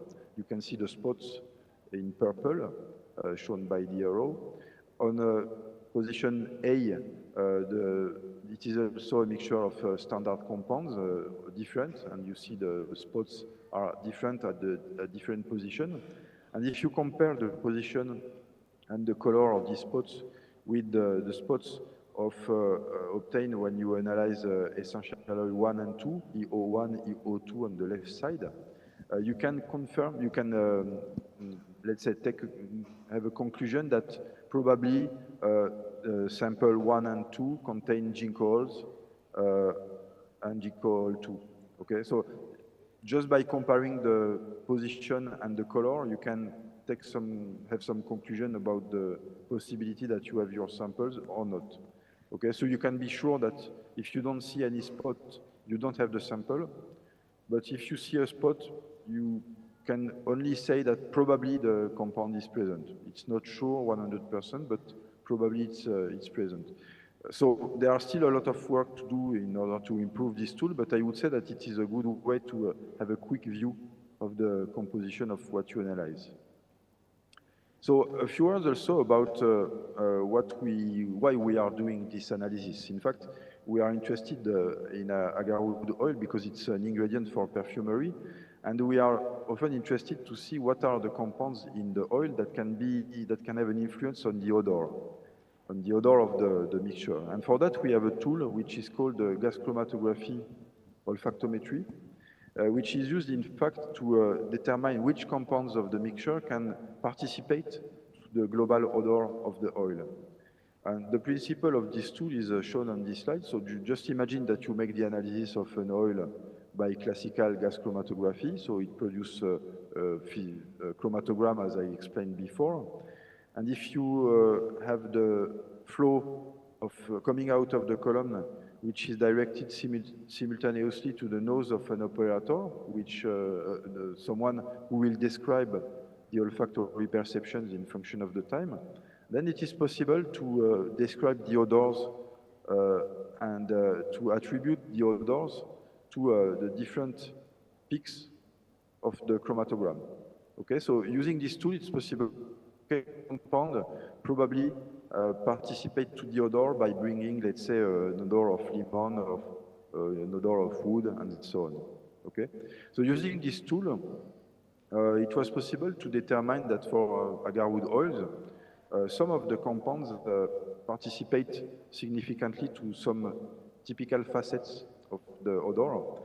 So, for example, on this sample of oil, where there is the sample had a very specific acidic odor. So it's not the case for Indonesian oils, but some oils from India, for example, contain some very acidic constituent which participate to the typical goat odor of the oil. So they are shown in red on the slide. And sometimes you have also agarwood oils, especially the ones from East India and Bangladesh, who has a typical animalic odor, the odor of stable. And these odors are due to some very specific constituents in low amounts, which are phenols. Okay, so they participate to this typical animalic smell. And what is interesting is that, in fact, the main components of the oil are not odorant. They are odorless. So it's interesting, and you can discover this kind of things when you make the GCO analysis of the oils. A few words also about another use of the agarwood. When you use it in Indonesia and especially in the Middle East, the tradition is to burn the agarwood, not to use the oil. So typically when you burn it in the Japanese way, for example, you put a piece of wood on a plate of mica that is on the top of a small volcano made by ashes and charcoal inside the ashes to burn, to heat the plate. And then you can produce an odor simply because when you heat agarwood, as you know, when you burn it, it produces smoke containing the other constituents of agarwood. So using a system which is called thermodesorption, so this is a homemade system I did to analyze the smoke of agarwood. It's possible to have an idea about the composition of the smoke. And on this slide, you see the system. So you just have to heat using an electrical resistance. You can heat a tube of glass containing the agarwood powder. And if you use a small pump, you can collect the smoke and trap the smoke on an absorbent, which is a powder of an absorbent compound. And then afterwards, you can wash the absorbent with a solvent to collect it in a flask and to evaporate the flask, then to analyze it by GCMS to have an idea about the composition. And in my experiments, I used to heat the Japanese way. I mean, I don't heat too much. You don't have to heat too much the powder of agarwood in order to develop the odor. 150 degrees are largely enough. And if you look at the composition of the thermodesorption extract, if you compare it with the essential oil composition, in fact, you can observe that it's not very different. Okay, so on this slide, you can see the chromatogram of the essential oil of a good quality agarwood piece. And on the bottom, you can see the result of the thermodesorption extract analysis of the same sample. Okay, so you can see that the chromatograms are more or less the same, even if the odors are completely different. So to conclude my talk, I would like to show some results about the analysis of samples I obtained from a museum in Paris. So in this museum, this is the Tilquin Museum in the center of Paris. They have quite a beautiful collection of samples from Vietnam, samples of agarwood. And I was lucky enough to have an access to some of these samples to analyze it by thermodesorption. So I analyzed the sample of agarwood collected about more than 150 years ago in South Vietnam. So this kind of pieces of wood are, I think, almost impossible to find now, except if you go in the collection wood samples, because it's a very resinous wood, very heavy. Of course, it's a sinking grade, and it was very rich in resin and very odorant when we burned it. And here is the analysis of the sample, and you can see that even if the sample is very old, if you analyze the oil, if you analyze the thermodesorption extract of this sample, you can still see most of the classical constituents we can find in modern agarwood samples. So I think agarwood is a really interesting topic for research. Even old samples can give a lot of information, and in my opinion, the future of agarwood research is in Indonesia, because I saw so many different types of agarwood that I think that we still have a lot of things to do with research on agarwood, and I'm really happy to have this connection with Mataram University to continue to work on this fascinating topic. So I finished. I thank you I thank all the people who helped me in this research, all the people who gave me samples, and especially I thank Professor Tri Mulyaningsih from Mataram University, because I think in the near future we will develop very beautiful research on Indonesian agarwood, and I thank you all for your kind attention. Thank you so much for your presentation, Dr. Nicholas. We appreciate and we give you big applause from Indonesia this afternoon, but probably in France it's in very early morning, am I correct? Yes, you're right. In fact, I understood the Muslim way of life, because I know that you wake up very early for prayer. Thank you so much for your effort. I'm not used to do it, but it's a good way for health, I think. Thank you so much for your effort and time, Dr. Nicholas. And we are going to the discussion session or answer and question and answer. If you do have a question, just raise your hand. Maybe just fun question from me, Dr. Nicholas, from your experience. I know that you extract many fragrance from different sources of the agarwood, and which one has the best essence, and from which country, in your opinion? Well, I really enjoy the smell of the Sri Lanka oils containing the ginkgo oils I talked about. And this is the reason why I'm interested also in Indonesian oil. So I could get a sample sold by a company. I talked about it, the company in Singapore who sold this sample from Kalimantan. And Kalimantan. it was a really, yes, it was a really beautiful sample. So I'm interested in the agarwood from Kalimantan, but I could understand that there are many different species in Kalimantan also. And as you know, Kalimantan is quite big. So I would be interested to understand more the types of agarwood we have there, because I'm pretty sure that they can be very interesting ingredients for perfumers in Europe. Thank you for your opinion and answers. Is there any? Oh, yeah, we have a question from the attendees, Professor Saiful. Please give a microphone.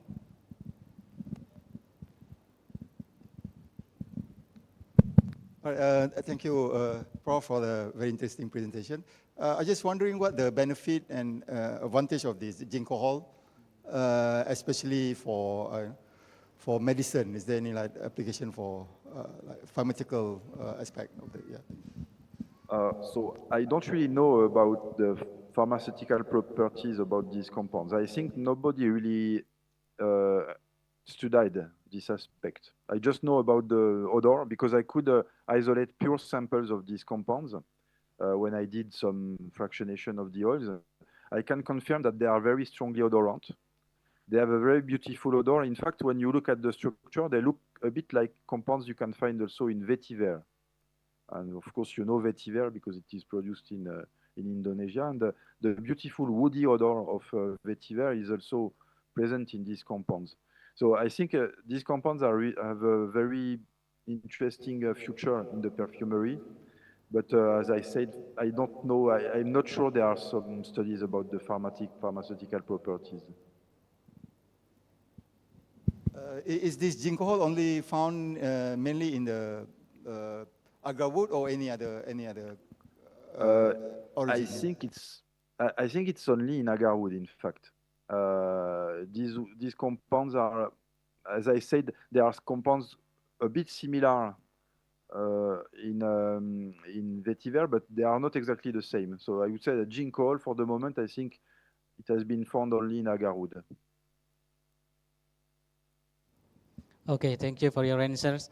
Due to the time constraints, so thank you for the final question, Professor Saiful. And on behalf of the entire conference, I would like to extend our deepest gratitude to all of our exceptional keynote speaker from the first at the beginning, Professor Masayaki Yanagisawa, Professor Saiful, Professor Ali, Professor Asri, and the last one, Professor Dr. Nicholas Baldavini. Thank you for your effort and time. Please big applause for our all speakers. So thank you also for our engaged audience for your excellent question and discussion. This concludes the plenary session, and the committee will now guide you to the next part of today's program. Thank you and have a great day. Wassalamualaikum warahmatullahi wabarakatuh. Ladies and gentlemen, can we have a huge applause to our esteemed moderator today, Mr. Chandra Dipayana Hamdin, PhD. Thank you very much, Mr. Chandra, for leading all of our insightful and engaging plenary sessions today. So you may return to your seat. Thank you, Mr. Chandra.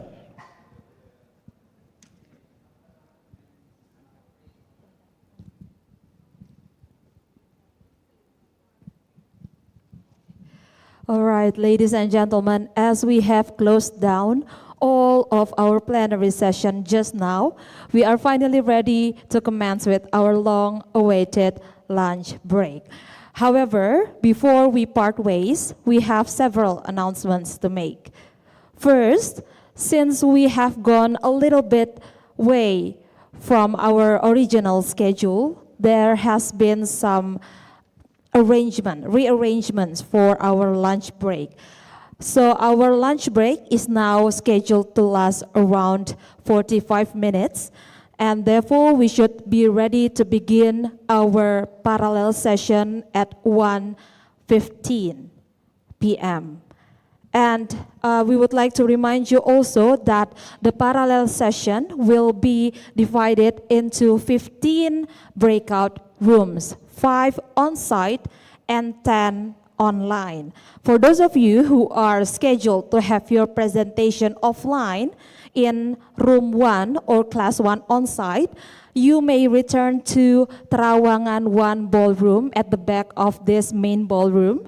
And for those of you who are scheduled for room 2 or class 2 on-site, you may go to Terawangan 2, which is at the front of this main ballroom.